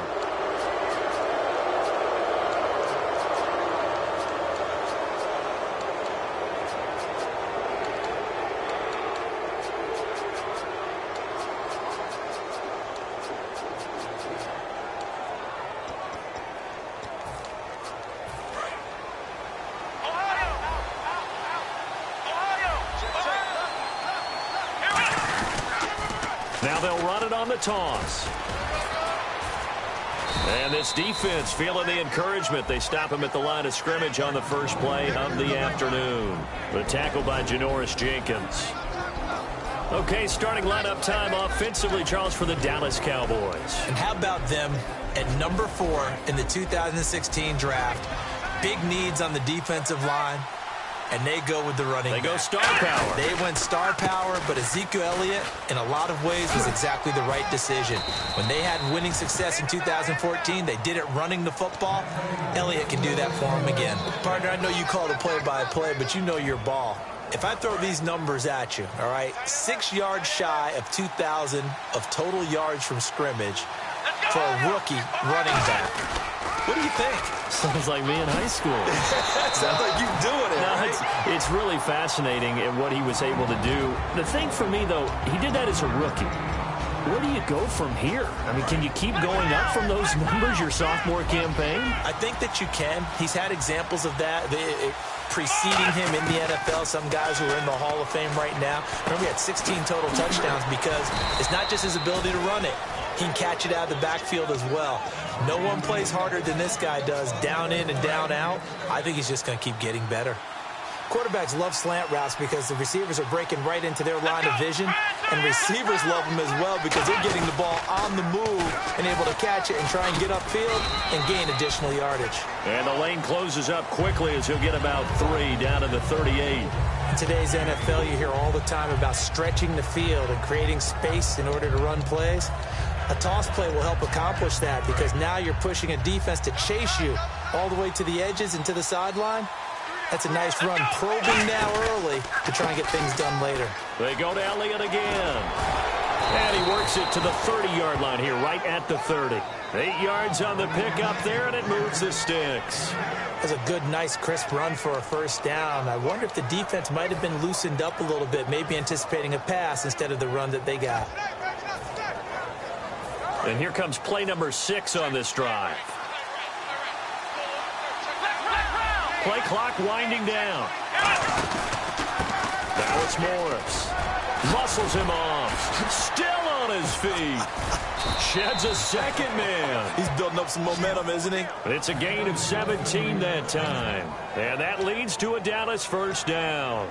Alfred Morris showing the strength to fight off tackles. Well, he should be able to fight some people off. After all, he has 6 brothers, so he's used to some roughhousing. Are you saying the dinner table became more like a combat zone for these guys, right? Get in and get what you need. Otherwise, you might not get enough. And what a tough one-cut runner he has become in the NFL.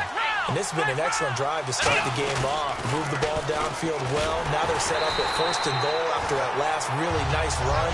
Exactly how a coach would draw things up. This is how you want to start a game, and that's all they've preached all week long about how they want to come out of the gate.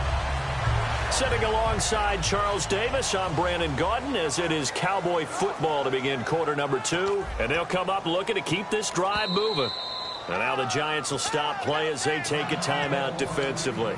They'll have 2 remaining as we step aside here in this second quarter. Offense working with a 2nd and goal now from the 3. They'll run with Elliott. And he will fight his way into the end zone for a Cowboy touchdown. Ezekiel Elliott taking it in from 2 yards out. And the Cowboys take it all the way down the field and score on the opening drive.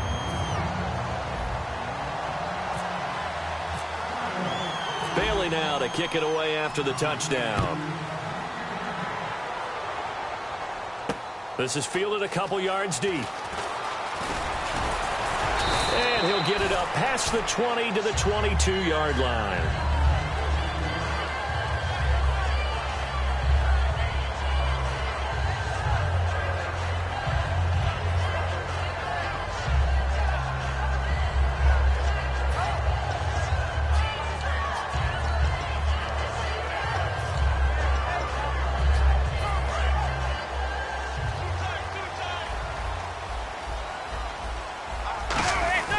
They go play action here on first down.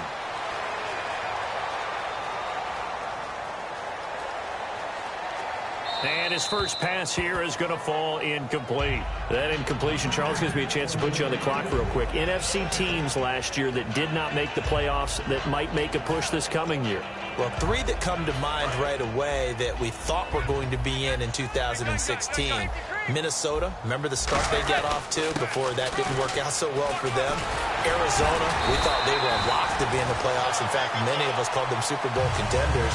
And Carolina, the defending NFC champs going into last season, they didn't make it. So I think that all 3 could return to former glory. I'm going to give you one way off the pace here. You ready? Let's go. The Los Angeles Rams. They get the young quarterback going, and that defense continues to live up to expectations. They can make a real strong push in the West. They've got the D. You're right. They just need the O. Well, coaches always talk about finding balance on offense. I don't think you get much more balance than this. Big-time run, big-time pass. A 1-2 combination. Look pretty good. How about that? Let's see if they can continue to take that kind of a punch, though. And he gets this inside the 35-yard line. They were certainly running the ball pretty well on this drive, and all I remember as a secondary guy was if you're making a lot of tackles in a game, that's usually not good for your defense. You've got to figure out how to keep things in front of you because you know there's 3 levels, defensive line, linebackers, and into the secondary. And if the 3rd level is leading your team in tackles, as a general rule, things aren't going so well for your defense. Let's give some credit to the defensive guys on that play, able to bat that one away. Sure looked like they were trying to hit the corner route. They'll run it now out of the gun. And he coughed it up. Wow, that ball gets knocked free, but a teammate comes along and scoops it up. It's almost like baseball. Guys at bat, people are on base in scoring position. One guy doesn't get them home. The next guy comes through and picks him up. And avoids the turnover. Manning. He finds Beckham complete. And he picks up the first down yardage as he takes it down to the 16. Well, that's the kickstarter right there. Eli Manning finding his guy, Odell Beckham Jr. Yeah, it's a deadly combination, isn't it? It really is, but what really makes it work is just how unflappable Eli is with his demeanor, able to maintain his calm and his poise, because we know OBJ, he can run pretty hot and get excited out there. Sometimes just one-handed grabs for him. It doesn't matter what it is. Just throw it up there. He'll go get it. Now whistles here and a flag down. I think a Giant jumped early. And the 8th play on this drive coming up.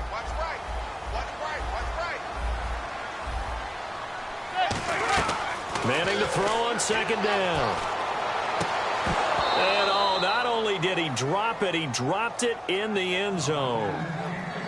After all the preparation, all the practice, a play like that will absolutely break your heart. They had everything they wanted, just unable to complete it in the end zone. a big-time drop. Looking to jam the receivers at the line here. Press coverage look defensively. 3rd and 11, 5 in the secondary now. Nickel look. And he's wrapped up. Taken down. Back at the 25. And the defense coming through on 3rd down. A loss of 7 to bring up 4th. So the Giants now are going to turn it over to their field goal unit. They'll spot it at the 30, so this is a 40-yard attempt. And Gold is able to put it through. A minute 59 to go in the first half. We're back to East Rutherford, but first this time out. That'll be taken in the end zone.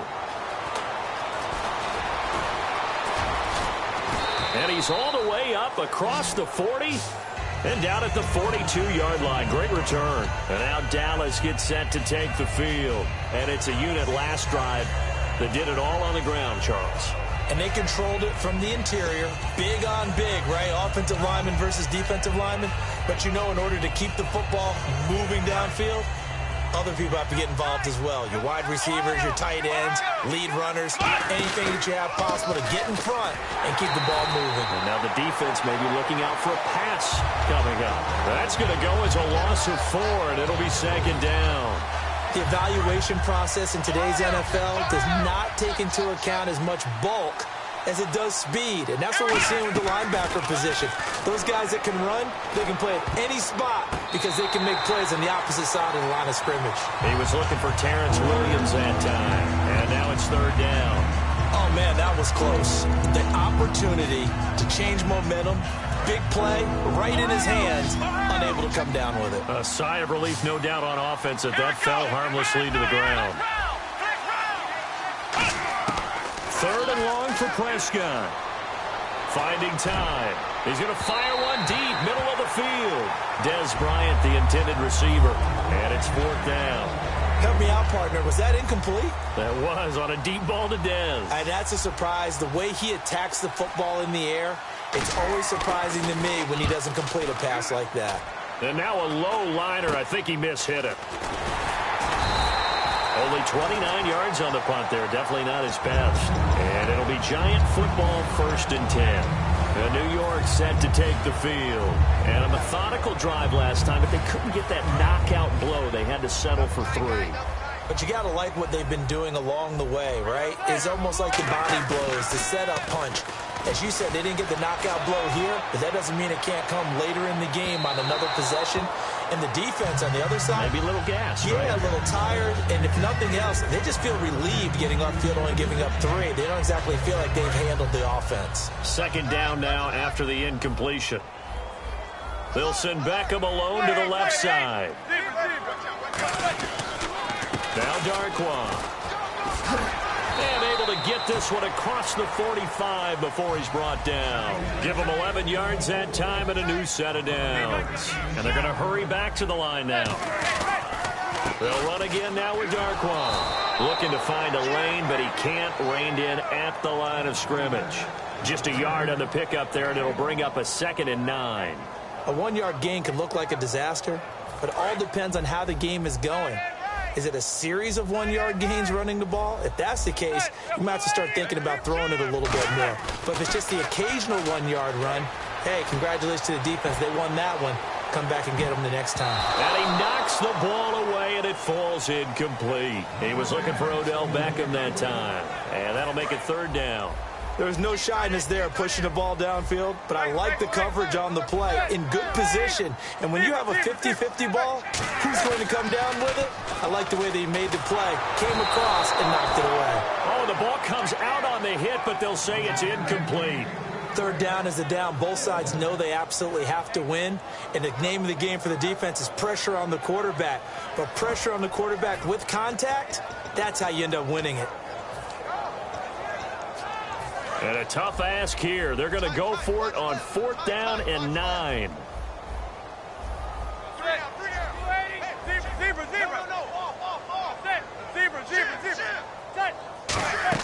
Here we go on 4th down with Manning. And it is incomplete. A surprising move to go for it. Predictably, at least somewhat predictably, it doesn't pay off. And Dallas, they'll take over in terrific field position.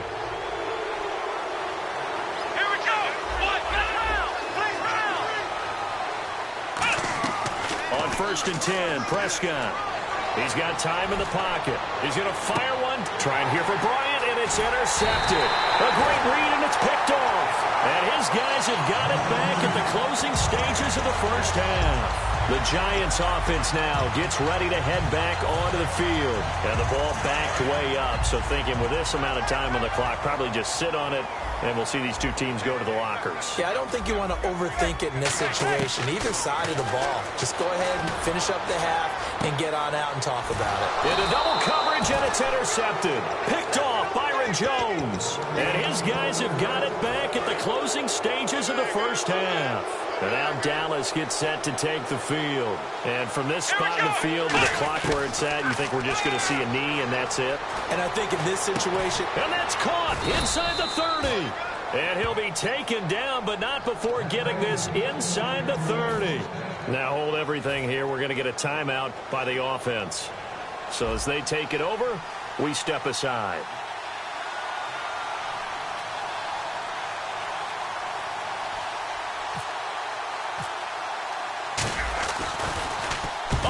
To the football, it's blocked. It's picked up, a live ball here, remember. Taking it right down Broadway. Past the 20. And with a clock reading zeros, he is into the end zone. What an exclamation mark to the end of this second quarter. Indeed, indeed. Robbie Gould on for the extra point. And it's through, and that makes the lead 10-7. Time for a break. We've hit halftime. 2 quarters down. 2 still remain. We step aside. This is the NFL on EA Sports.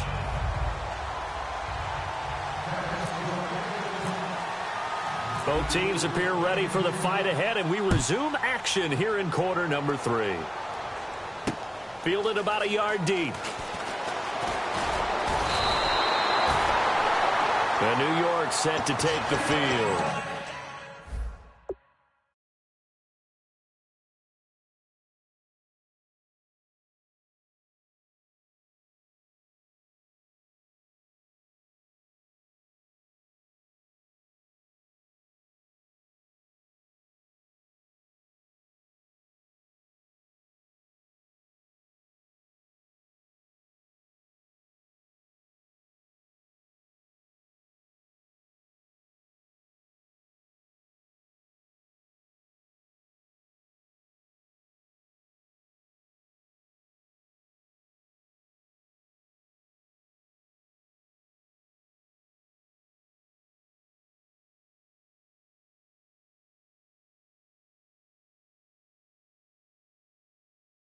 See what you've done, they're going to make their adjustments. So guess what?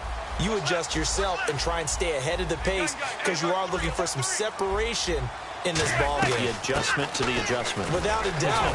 Show them one thing, hit them with something else. Just what you want on a first down run. Call it 8 yards, and it's 2nd and 2. First play of the drive, let's give credit all around. Excellent blocking, but the guy carrying the ball, he was the finisher. A really nice run. On the run, Darkwan. And he'll get up to the 43-yard line. 5 yards is the pickup there as that extends this drive.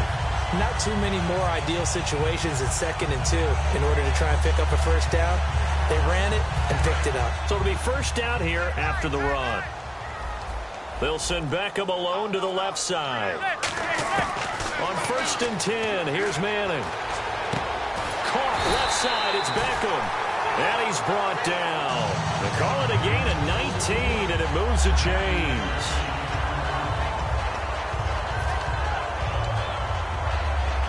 Offense comes to the line now, 1st and 10. Here's Darkwan.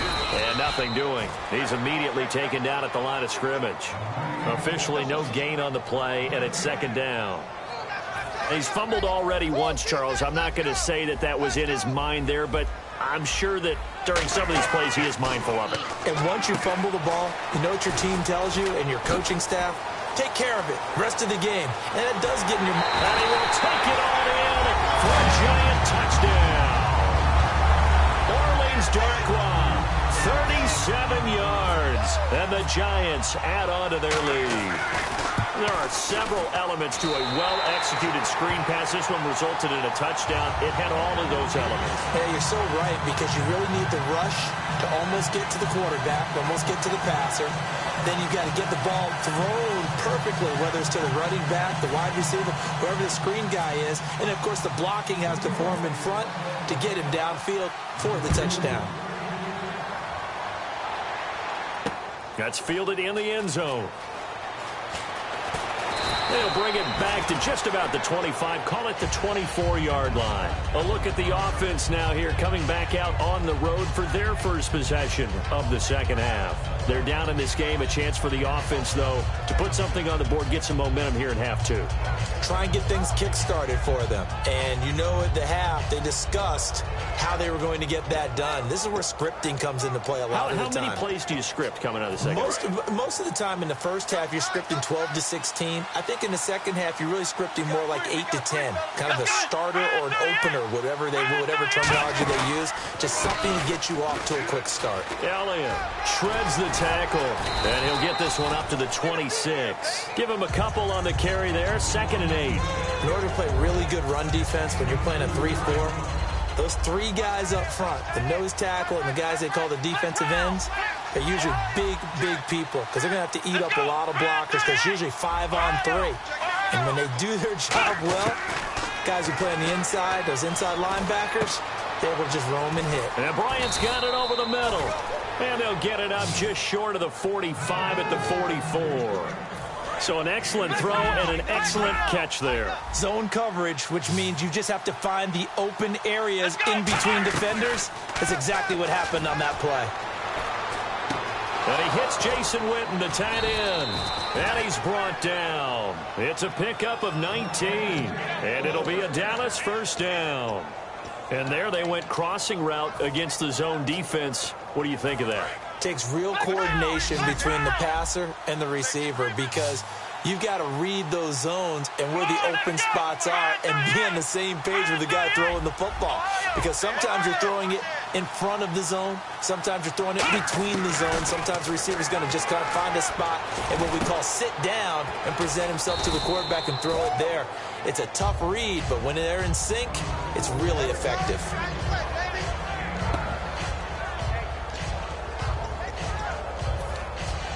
Completed pass play. Now let's see if they go back to the air or to the ground. Shift together here from the D-line.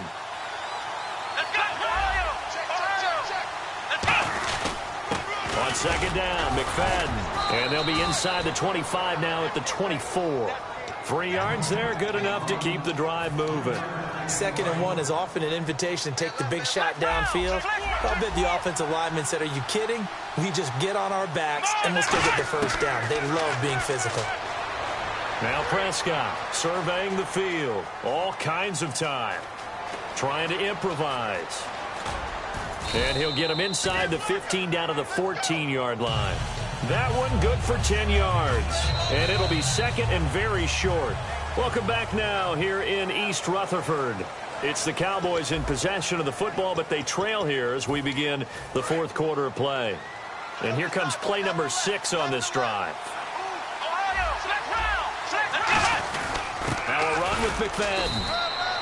And as a defensive end, getting off the ball quickly, swarming to the football, making a tackle. That's what we saw right there. Yeah, and that's what their job is. And really, a lot of the time, they have to throttle back a little bit in the run game, because you know those defensive ends, they're like in a sprinter stance. They're just headed straight for the quarterback. That was good recognition on that play to hold them to no gain.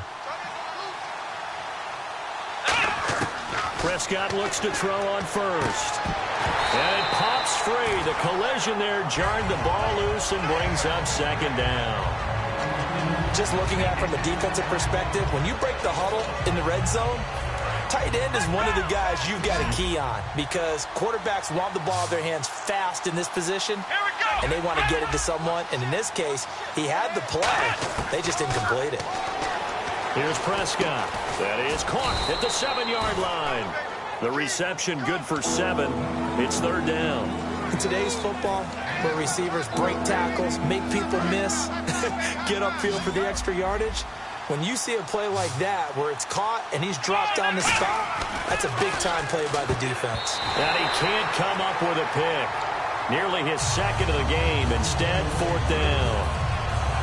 I know ultimately that feels like a good defensive play, but I know it's really not. They had a chance to keep points off the board. Now they have a chance to kick a field goal by missing that shot. Yeah, especially at this spot in the field. He's got to be upset he couldn't come up with that INT. And Bailey able to knock it through. And they're back within a touchdown. It's 17-10.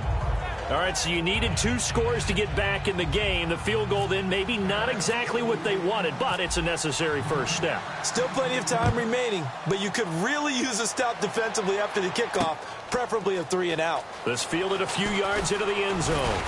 And he's up past the 20 to the 22-yard line. Here's the Giant offense now as they get ready to take over here. Good drive last time. Really effective passing the football. Do you maybe mix it up, now go to the ground game and surprise the defense a little bit? I would anticipate the defense making some changes, but I wouldn't necessarily just absolutely go in the opposite direction. They're doing so well throwing the ball. Yeah, I wouldn't change it up until they showed me a reason to do so. Out on the right, this is Cruz. That's going to go as a loss of 2, and it'll be second down. Now, that was well defended, and as a cornerback, what you're taught when you see a wide receiver screen, either you get underneath the play before the blocking forms, or you're going to have to fight your way through it by getting through some blocking. That was a really nice play there. That's what they needed. It's an 8-yard gain, and now 3rd and 4 suddenly doesn't look so bad. But you got to give kudos to your offensive line and the guy carrying the ball because they were in a 2nd and long situation. It seemed pretty dire, but they brought it back to 3rd and manageable with that run. And on 3rd down, the Cowboys bring in an extra defensive back. And he's got the first down yardage before he's brought down at the 42. Good, solid, strong run that not only gets him a nice chunk of yardage, but takes the clock under 4 minutes. And now they're going to play situational football. How many timeouts does the opposition have left? How many runs do they need to call to make sure they bleed out those timeouts? But even more importantly, mentally right now, they hope. And now a timeout called by the Cowboys defense. It's just their first. They'll be down to 2 remaining as we step aside here in the 4th quarter.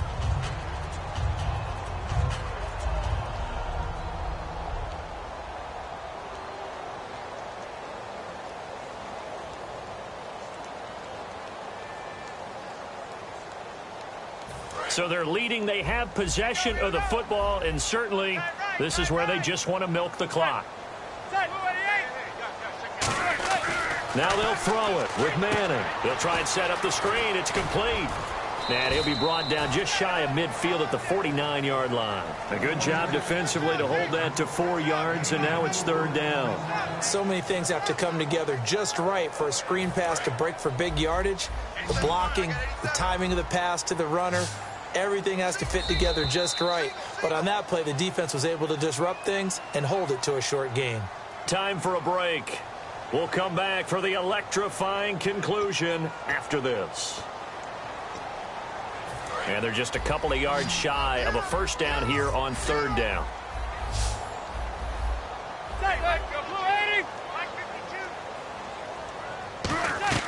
Manning looking to throw on 3rd and 2. It's complete to Cruz. And he'll lose yardage. And now the Cowboys are going to call another timeout. That'll leave them with just 1 remaining in this 4th quarter of play.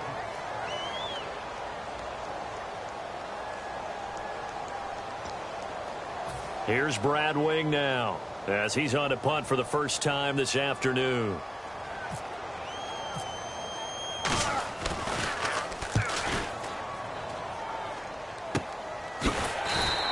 It'll wind up just a 35-yard punt, no return. And the Cowboys will be backed up to start the drive. They'll have it 1st and 10.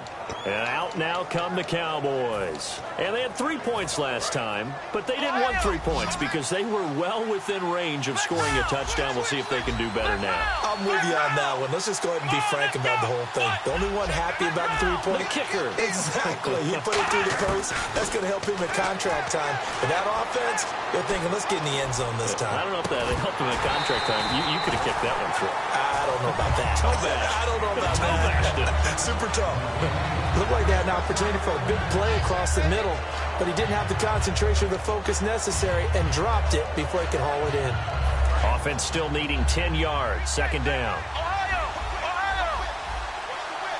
Let's go. He's back to throw. And this time he's got the hook up. It's complete.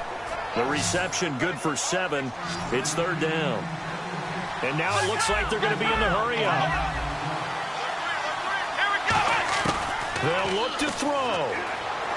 Got a man. It's complete. Williams. And he picks up the first before he's taken down at the 29.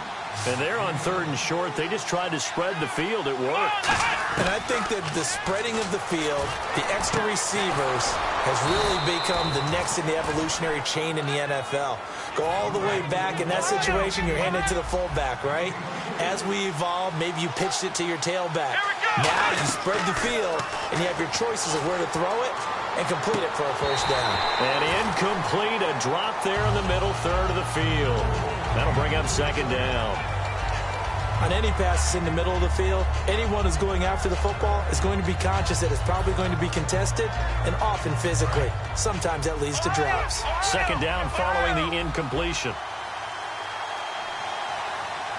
Let's go. He'll look to throw. Caught on the right side by Jones. A good pick up there of 20 yards. Fresh set of downs here.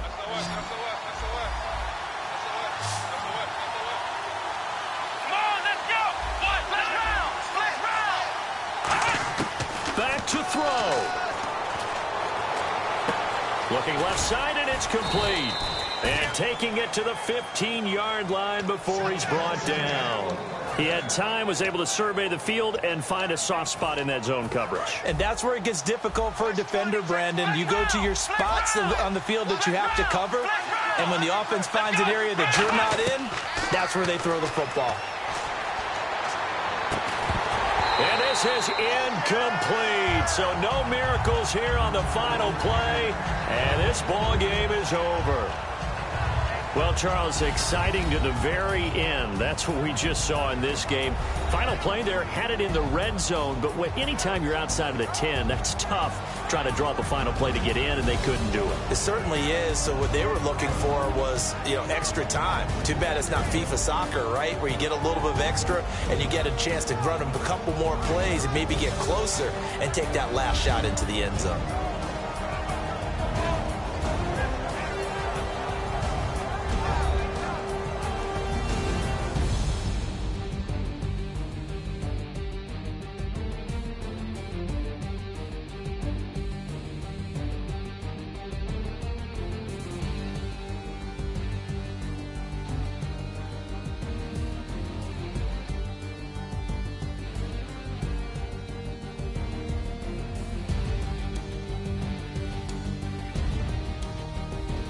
So that'll do it. For my partner, Charles Davis, and the best darn crew in the industry, I'm Brandon Gaudin. This has been a presentation of the NFL on EA Sports.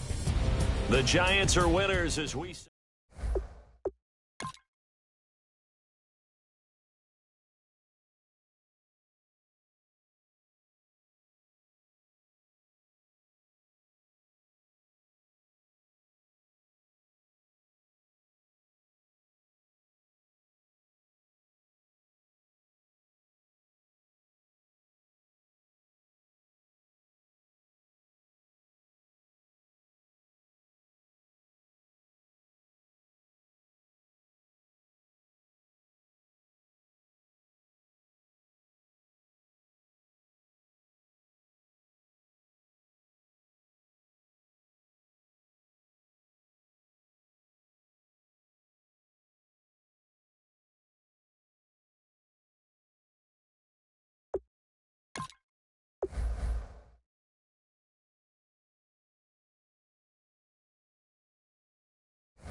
Welcome to the NFL on EA Sports.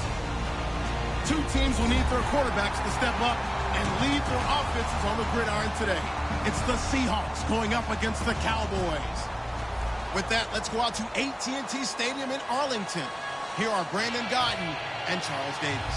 We are sandwiched between Fort Worth and Dallas, Texas in Arlington at the luxurious AT&T Stadium.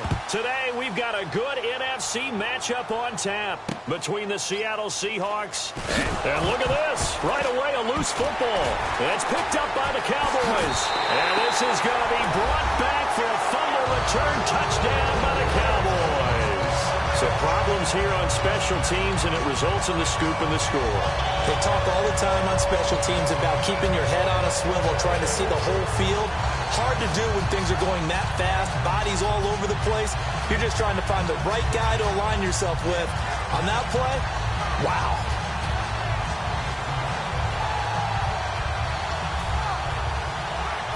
Dan Bailey now for the extra point.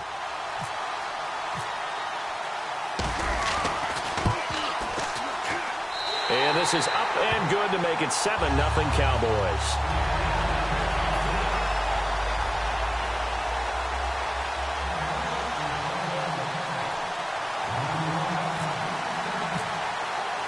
So here's the kickoff now as they'll get it again following that fumble return for a score. And the kickoff sails out of bounds, and that's going to be a penalty. You can see the looks on the faces of the rest of the team. You have one job to do. Just kick the ball and play. Well, that's exactly right, Charles. The kicker, this is just inexcusable. Absolutely inexcusable. Everyone out there slugging it out for the entire game. Execute your job.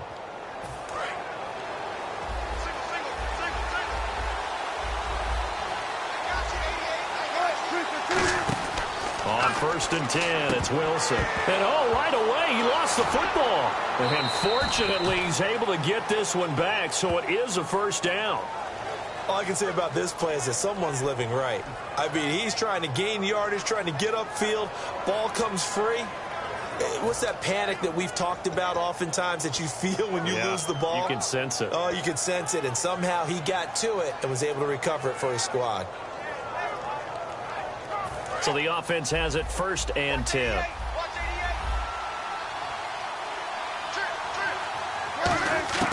Now Wilson on 1st down. Eluding the pressure right. And this is caught. It's Jimmy Graham. And all the way in. Touchdown, Seattle. Jimmy Graham, 46 yards. And the Seahawks just an extra point away from tying this thing up. Just how they wanted to start this one, in the end zone on their first possession. And that just happened. How about that play right there? As you said, opening possession, setting the tone for everything. Now, I'm going to look forward a little bit now because everyone should be celebrating his catch in the end zone. The tight end gets a little bit of love. But if you're a receiver on the team, you should be thinking to yourself, boy, oh boy, things are going to open up the rest of the game if they have to focus on him as well.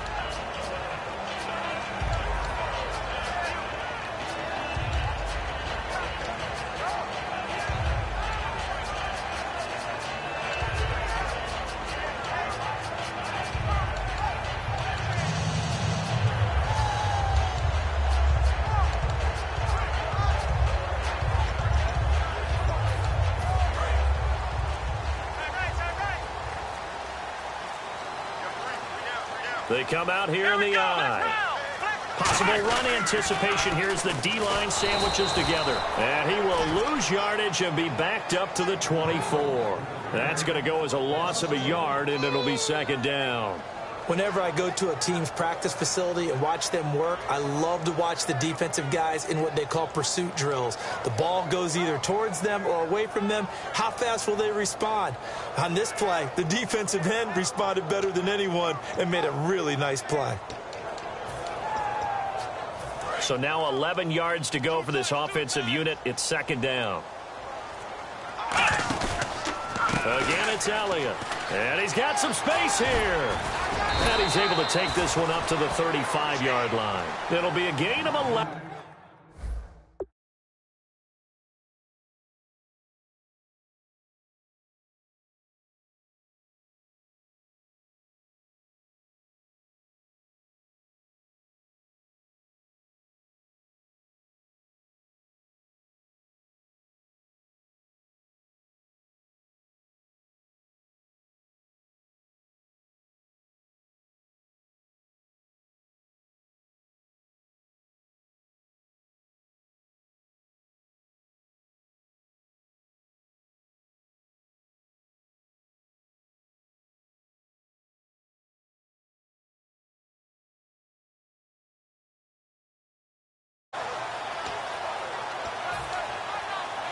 And the defense searches for one more stop here after the run on second down. The inaugural carry for Darren McFadden. And the broken tackle helps lead to a first down gain. They only get 2 there, but on 3rd and 1, that's all they needed to keep the drive going. I always appreciate runners who understand situations. That was just 3rd and inches. No reason to dance around in the backfield and try and break off a bigger play. Just go pick up the first down, and that's exactly what he did. A first down carry by Elliott. And hard running's going to get him over the 40 to the 42. 5 yards on the carry. Good pickup on first down. Here's the offense, and I don't know what more you can say at this point in his career about Jason Witten. You just give him full respect. This is a guy who knows how to do everything on the football field. Not just catch the ball, but huge in the run game with his blocking at the line of scrimmage. Trying to bounce it outside, but he's only able to get it back to the line of scrimmage. And they'll lose a yard that time, and that's going to lead to a 3rd down. So the offense dealing with a 3rd and 6. They'll need to get the play off quickly. They just get the play off. Now Prescott. Trying here for Bryant, and it's intercepted. A great read, and it's picked off. And his guys will set up shop at midfield at the 50-yard line. And Seattle now ready to march out of the field. And they will simply, Charles, be looking to duplicate what they did last drive when they were able to push it in for 6. And they hope it'll be that easy, right? To be able to take exactly what happened before, replicate it. They may have to make a few additional changes along the way because I'm sure the defense will make some adjustments, but they've got to have great confidence having scored the last time out. 5 yards on the pickup, and that'll make this a 2nd down. Looks like the defense in press coverage here. Here's Thomas Rawls with his first carry.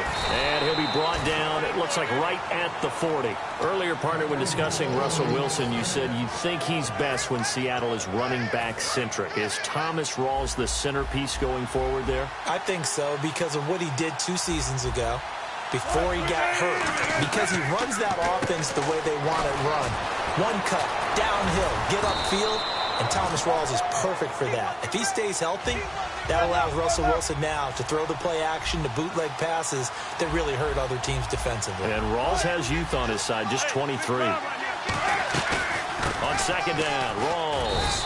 They got 2 of the 3 they needed there. It leaves them with 3rd and just a yard.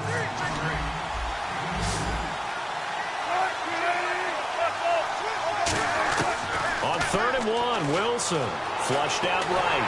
He may try and run for this. And he's able to pick up the first before he's taken down at the 27.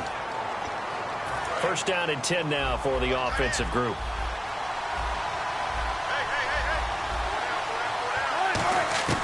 Throwing now, Wilson on first down. He couldn't quite hold it. Got hit. Ball pops out, incomplete. That was a classic example of trying to run with the ball without securing the catch. He was thinking about those rack yards instead of making the catch first and then taking off. Again on 2nd and 10, it's Wilson. He rifles one that's intercepted. Picked off here by Anthony Hitchens. And a big turnover there as his guys will get the football back. And now Dallas gets set to take the field. And following the interception, just any interception, are you a little bit more cautious when you start that next drive, or no, you just throw that out the window? I think you are. I don't think that there's any way you can run back out there and go, totally didn't affect me. Let's just go ahead and be loose with the football again. You're going to take care of it, but you have to be careful about being too cautious because now you can't run any offense at all. Still want to attack. We'll see how they attack them here.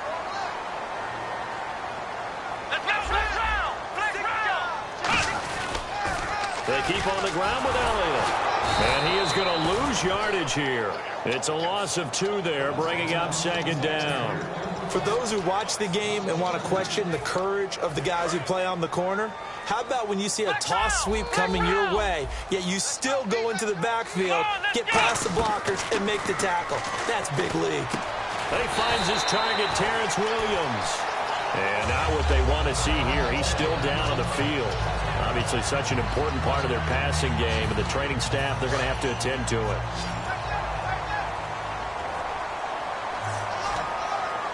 Here we go. 38. They'll try the sweep with Elliott. And good penetration here. He'll get this down only to about the 49-yard line. 2 yards on the carry there. It'll be second down. I do know from experience that when you slow down someone's running game, you're now doing the dictating on defense. And guess what? Now you're getting ready to tee off on their quarterback because they have to throw it all the time. But you still have to be alert for the draws and other plays of that nature to make sure you don't get hurt.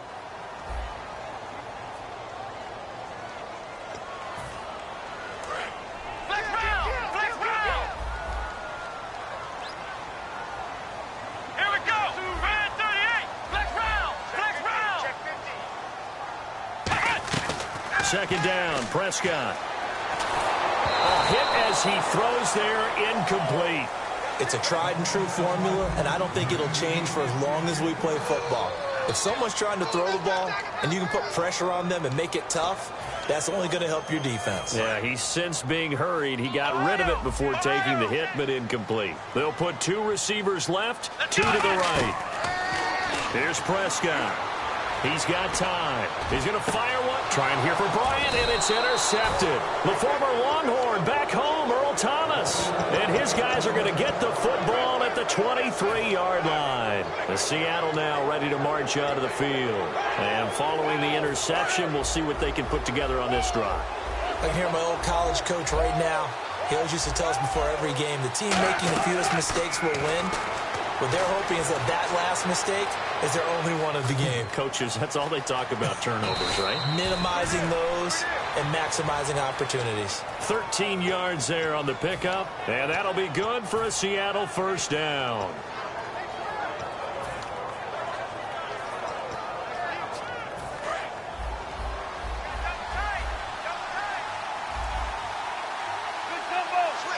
They come out here in the eye. Another run, but this time it's Rawls. Credit him with a 1-yard gain there to make it 2nd and 9. Now that's the type of play that'll fire up a defense. Hold them to 1 yard on a first down run. It'll be interesting to see if the offense decides to press the run at all, but they'll abandon it now after gaining only 1 on that play. Out to his left. And his throw is incomplete. Marcel Reese is fullback, the intended target. And it's 3rd down. And you would have to think an obvious passing situation here on 3rd and 9. On 3rd down, Wilson. Nowhere to escape, and he goes down. DeMarcus Lawrence in there to drop it for a 4-yard loss, and it'll be 4th down. So on 4th down, as seen on TV, here's their resident strongman, John Ross. And look at this, it's a fake. And this is incomplete. A huge gamble, and it does not pay off. And now here come the Cowboys. It's such a risky play there to fake it. You're either the hero or the GOAT. Here they're going to be the GOAT. Unfortunate, too, because you know they thought they had something there. They don't call it just to call it. They don't just say, oh, what the heck, let's go ahead and fake it here. They feel like they've got something on. They've got the defense in the right spot. Just unsuccessful in that opportunity. He makes a wonderful play there off the corner, protecting his side of the field. Oh, that reminds me of the great defenses of old, doesn't it? The Pittsburgh Steelers, Steel Curtain. They would not let you get on the field if you could only do one thing. You had to be a complete guy, and you had to be able to tackle. Now, I know I've said this before, but you know I wasn't alive when the Steel Curtain was playing. I know them, but I just want to let you know I wasn't alive. I'm going to keep peppering that in there, and one of these days you're going to think that you were. Call it about a gain of 3, and they'll be looking at a 3rd and 7 coming up. Well, I think we know by now that every run is not going to be broken and get all the way to the end zone. But these short ones still have their value. You can still set up your play action and throw the football. You control the clock because you have the ball and they don't. And often the physicality sets the tempo for the game. 2 minutes to play in a tightly contested first half. We're back to Arlington right after this timeout.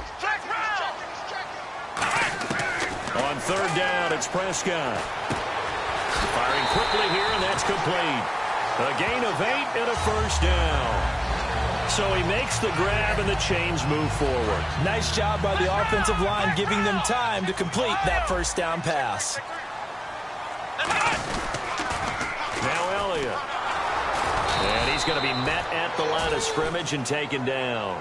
It's a loss of a yard there, and now second down. There's so many times during camp and practice that you get bored as a player doing regular drills.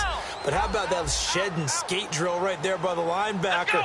You do it each and every day. Get the blocker away and get into the backfield and make a big-time tackle. That's what we just saw. Bryant with a catch right side. 6 yards is the pickup, and that'll lead to a third down. Now whistles come in. We're going to get a timeout here by the offense. It's just their first, so they'll have 2 remaining here before we get to halftime. They'll put 2 receivers left, 2 to the right. Prescott from the gun on third. Quick hitter here, it's complete. And he will have the first down inside the 10 to the 9-yard line. Would it be safe to say that as precise as routes are supposed to be run in the NFL, maybe they're not quite as precise in college ball? That's accurate, yeah. And I think we saw a college route in the NFL there. Just find the soft spot, find the dead zone, and find the first down. And that's what he just did. And when you've already thrown 2 interceptions, you got to take extra special care of the football, because that one could very easily have been a third. Yeah, off balance, pressure coming. Probably just has to stick that one in his pocket, right? He does. I just think that when he's in a rut like this, I think this happens to a lot of quarterbacks, they try and overcome it by making big-time throws. Throws they know they shouldn't make, but they're hoping to complete them rather than having the confidence that they actually will.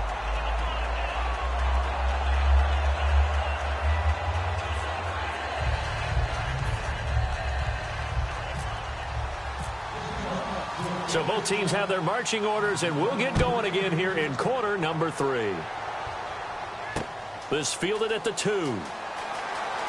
And he's going to be out of bounds here as the run back will leave him shy of the 20-yard line. Out come the Cowboys now as he'll go on offense first here in this third quarter. And last time they got 3 points, but it was a chip shot field. Sideline after a chip shot field goal. Maybe the offense not too happy. It's a balancing act, isn't it? Because you're exactly right. They're none too pleased that they didn't punch it in for 6 points. But they also have to remember they did put points on the board. 3 points is 3 points. And in this league, you take points when you can get them. Not easily done. Back to the ground, but here McFadden. And they'll take him down at the 31-yard line. Only 3 there on the pickup, but that's enough to move the chains. It's nice every now and then in this game not to see people overthink it. Just hand it to the old reliable guy. Let him pick up the first down. They'll come out in the pistol. This is Elliott. And he is going to lose yardage here. That's going to go as a loss of 2, and it'll be second down. And frankly, Brandon, we're talking about things I'm not sure we ever thought we'd talk about in the NFL. And a lot of that is the speed at the linebacker position. A lot of these guys in college, they were safeties. They moved them up to outside linebacker to combat the spread offenses, and now we're seeing it in the NFL. Those same guys using their speed to make plays. Well, this is taken in. It's complete. A very nice pickup of 33 yards. And a good quarterback facing zone coverage. If he has just a little bit of time to survey the scene, that's what's going to happen. No doubt about it. If there's no pressure, he's going to continue to pick them apart because he'll have all that time to find someone open downfield. He can only cover for so long. So maybe they want to go to a zone blitz scheme, get a little bit more pressure. Remember when Carolina did that against Denver? They lost the game ultimately. They dropped the defensive end out, and he ended up with an interception in that game in Super Bowl 50. Maybe some sort of scheme like that to try and get more pressure at the passer.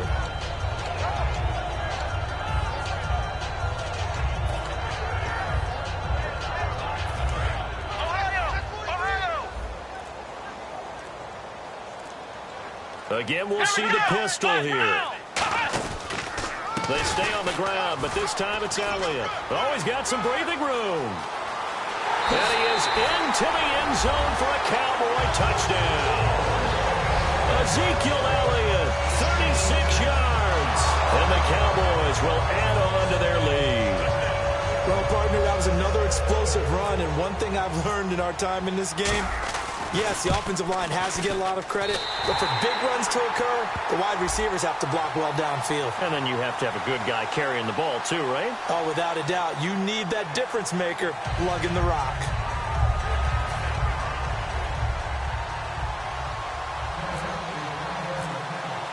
Bailey now to kick it away after the touchdown. And no return on this one as the fair catch is signaled for and taken. Here comes the Seahawks offensive unit. They'll have it first to begin the third.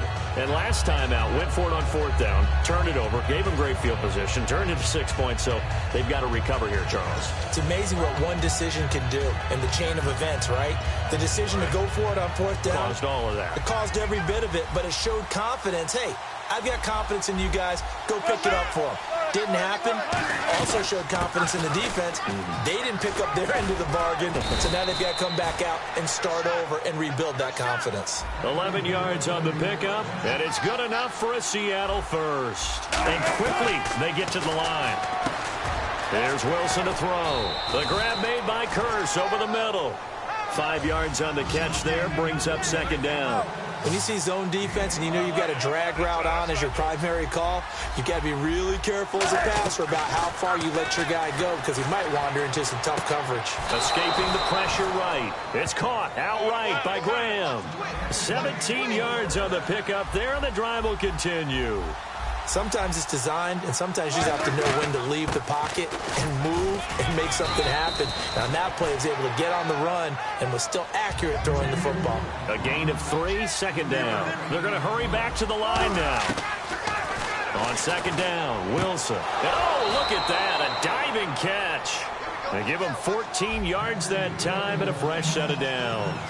Well, partner, when you ask anyone other than your QB to throw the ball, you must have a lot of confidence or you think you're really going to fake them out, and it looks like they did exactly that. They're going deep in the playbook and a great grab on the other end. And when you're playing a quarterback with some experience and some moxie, you enter the danger zone when you decide to blitz him because if he's able to diagnose as he did on that play, he can hurt you downfield. He reads defenses so well, doesn't he? He really does, and the best part about that play for him, I don't think that was his primary target. I don't think so either. I think he had the read, figured out where the blitz was coming from, and went to a secondary target for a really nice game. Flush to his right. And he's got it. Caught in the end zone for the Seahawk touchdown. Jimmy Graham, a beast in the red zone with his second touchdown of the game. And the Seahawks have made this a one-score game.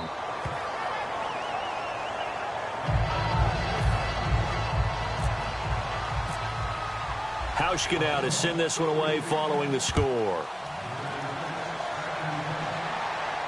Whitehead, the return. And he'll take this up past the 20 and down at the 22-yard line. And now Dallas gets set to take the field. And they'll just simply be looking to build off the confidence of the last time out where they scored a touchdown. And confidence is powerful, isn't it? When you've scored once, you feel like you can go back out there and get it done again. Doesn't matter what the defense throws at them. They feel like they're... Ezekiel Elliott going to take it the distance. The 20. Touchdown, Cowboys. Ezekiel Elliott, 78 yards. And the Cowboys will extend their lead. And that run massively increased his production in this game, and now he's over 100 yards. And break out your calculator, partner, because his yards per carry went up significantly, right? Big-time jaunt all the way to the end zone. Bailey now to kick it away after the touchdown. And a fair catch signaled for and taken successfully. And Seattle now ready to march out of the field. Last time they were out, they scored. Still trailing here, though, so some work to do. But it's okay in terms of mindset. Because they scored the last time, they're not quite as worried about being down on the scoreboard because now their confidence is a little bit higher. They feel like they've got something going, and they feel like they can attack again and put more points on the board. Are you scoreboard watching if you're the offense, or are you just focused on this drive? We wouldn't be telling the truth if we said that they didn't scoreboard watch. Everyone does it to some extent. But you've got to set it aside right now and just focus on this series. That'll take care of the scoreboard if they punch it into the end zone. A good pickup there at 22.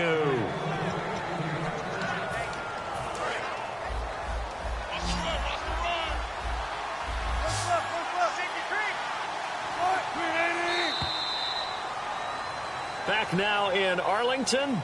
It's the Seahawks with possession of the football, but they do trail here to begin quarter number 4.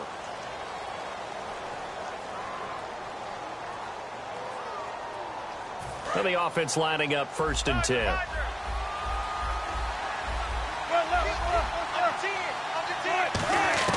From midfield now, here's Wilson. And incomplete on the deep ball. The intended target, Doug Baldwin. And that'll bring up 2nd down. And on 2nd and 10 now.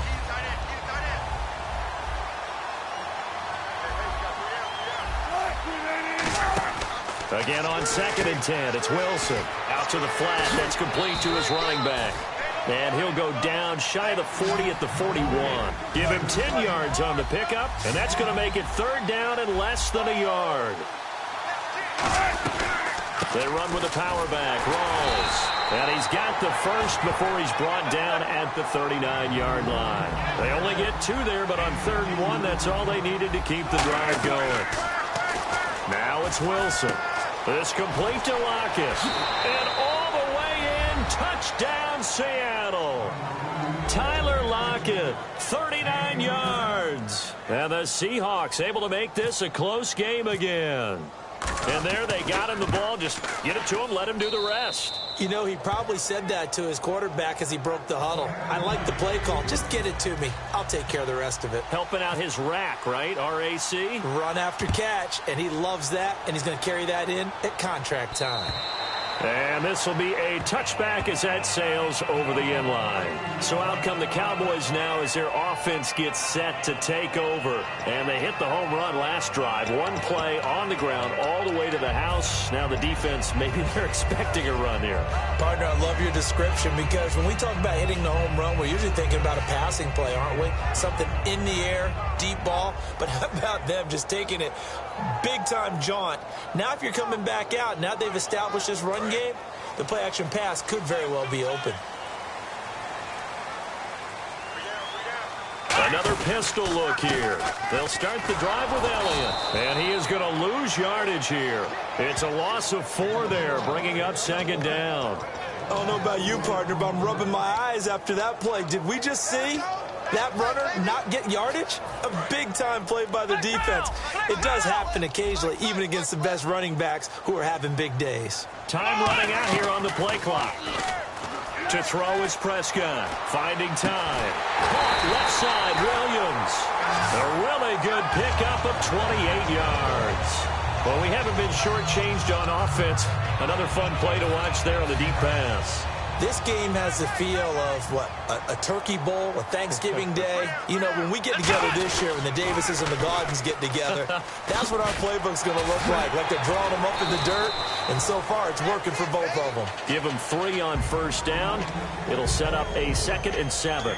Well, so many times we look at a short run and we praise the offense for trying to set the tempo and establish things, but the defensive guys, hey, they just won the battle there. It wasn't a big run given up. They don't always have to absorb the body blows. Sometimes they dish them out themselves. Now Dunbar. And some room to maneuver. And he goes down, but not before getting this inside the 25. That outside handoff to the left, that play has to warm the heart of an offensive line coach because they controlled the left side where they were supposed to. They didn't allow anything to leak from the backside on the right side of the offensive line either. Well played. Yeah, and created a big run. They go back to Elliott. He's been busy. And he'll be taken down near the 20 at the 21. 2 yards on the pickup there. It'll be 2nd and 8.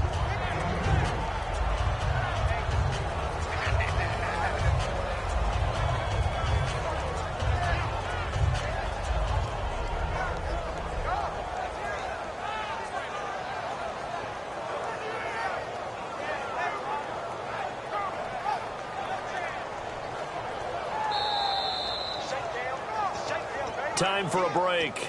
We'll come back, see what transpires after this.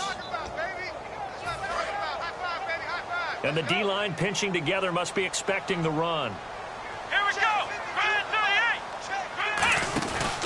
On 2nd down, Elliott. And he will lose yardage and be backed up to the 24. And now the Seahawks are going to take a timeout here on defense. It's just their first. They've got 2 more to use here in the final stages. Will the defense dial up the pressure? Let's see. 3rd and 11. Here we go. Here's Prescott. He's got time in the pocket. He completes it to Bryant. And they do stop him, but he takes it all the way to the 2. Well, we know he's got the speed there. He needed the speed and the hands. A great catch. And because of that speed, you have to respect it as a defender. So you have to either play off or make sure you're somehow in contact with him. And he'll get in. Touchdown.